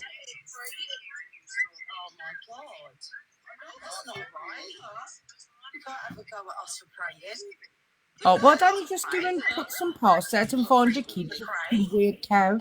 Actually, are they singing religious songs? I think that's discriminatory and hate speech. Do you know what I think's funny? It's just the mentality of this grown-ass woman who claims to be some big-hard woman online. She's going to save some of these victims from grooming gang members and the rest of it, and yet she can't even come and face me in the fucking box. She is an absolute wet one. Don't forget now, that is the woman who said, if you go on my wall, you'll see the video, who told her sister to go and give birth to multiple stillborn babies because this is how low and sick this bitch is. But she's going to have a shock this week. And do you know what? I'm sat here and I'm just like, I'm going to watch it all unfold. And I tell you what, it's going to be so nice when we get that lovely bit of peace and quiet. Do you know what I mean? Because trust me, oh yeah, there's only a certain point people will let these mothers get to. Do you understand? Do you understand what I'm saying? Mm-hmm. Yep, we sure do, mate. And today, something's been done that should have been done a very, very long time ago, and no one will make me feel like shit for doing it. Simple as that. Good night, shitheads. They've all gone now. Good night. Maybe she just doesn't like the truth. Oh, that's you know what as well I find really disgusting about what Durham's doing and that, right? They're all sitting there, right, and they're all being nicey with JODIE. Have they forgot what JODIE did to their friend, Ange? It's a pity that they don't have their friend's back like we've got your back, ain't it? Yeah, let's not forget now as well, what else did JODIE do not long ago?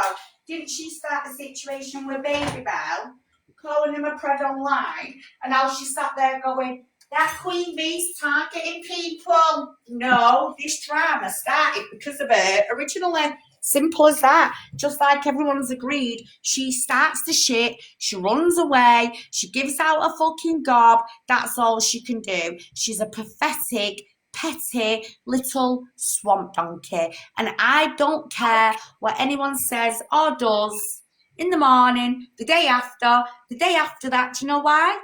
Because I stay true and loyal to those who I see that are being loyal. And the other night, trust me, I also witnessed a few little snakes, but it's okay.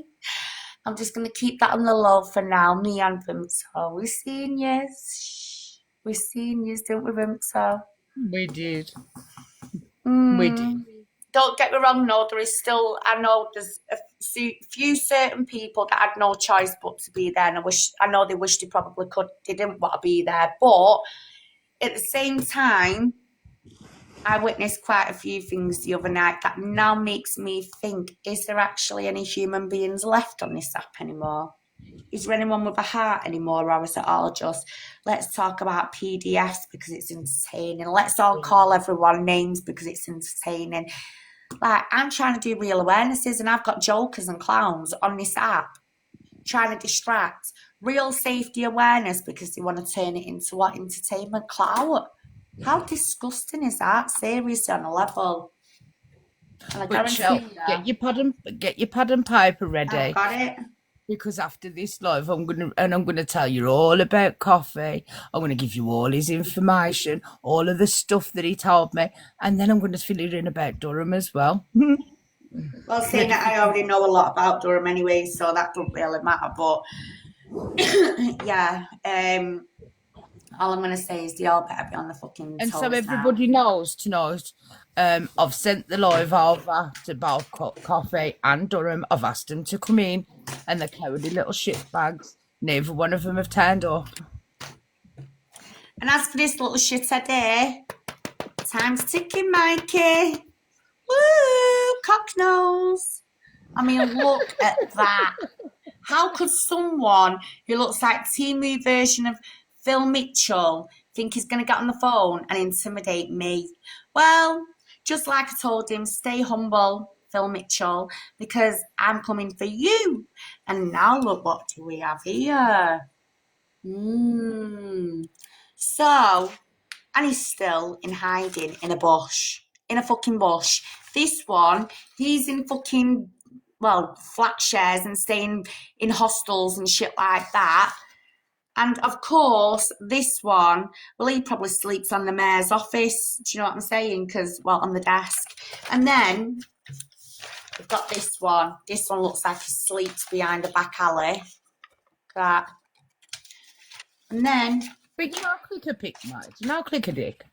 I mean, literally, that's about half an hour from where I live. I might go and see him when he's coming in or that, and just, you know, try and get some kind of interview, some kind of like, something, you know what I mean? Because he never knows when I'm going to turn up, because I know where he is now. Well, let me show people this, just to remind you. Neo Anderson's Facebook. Neo Anderson's name. Neo Anderson sharing his own, you know, recommendations. I say this all the time. I get recommendations for fashion, makeup, pet products. This creature is getting recommendations for Estelles that look like kids. Now, this is what JODIE.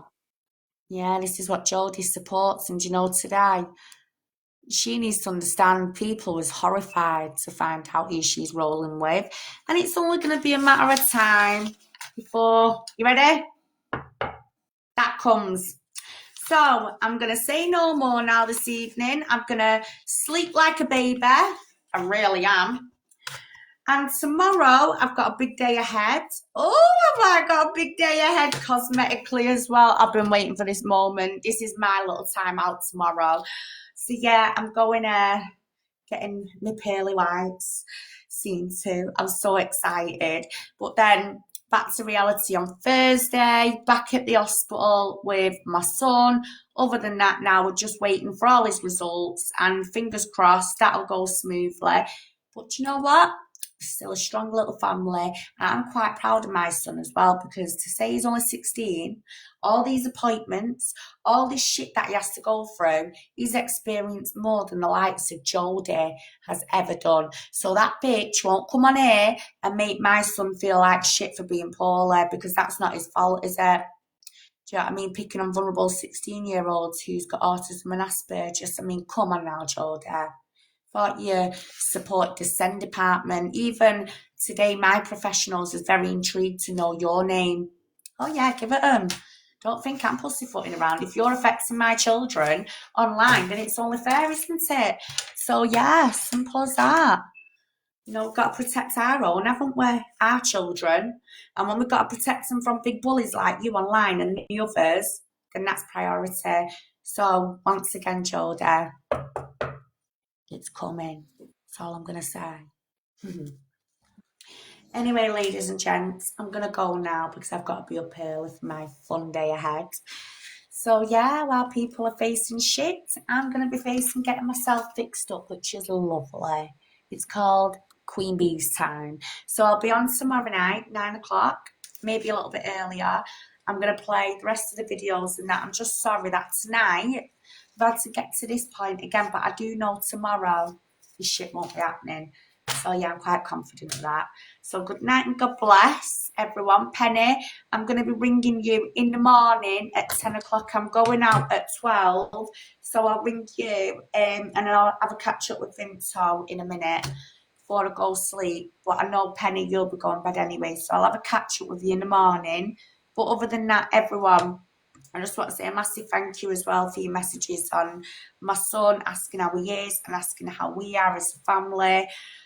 Honestly, I'm grateful for your support, and thank you, Kat, darling.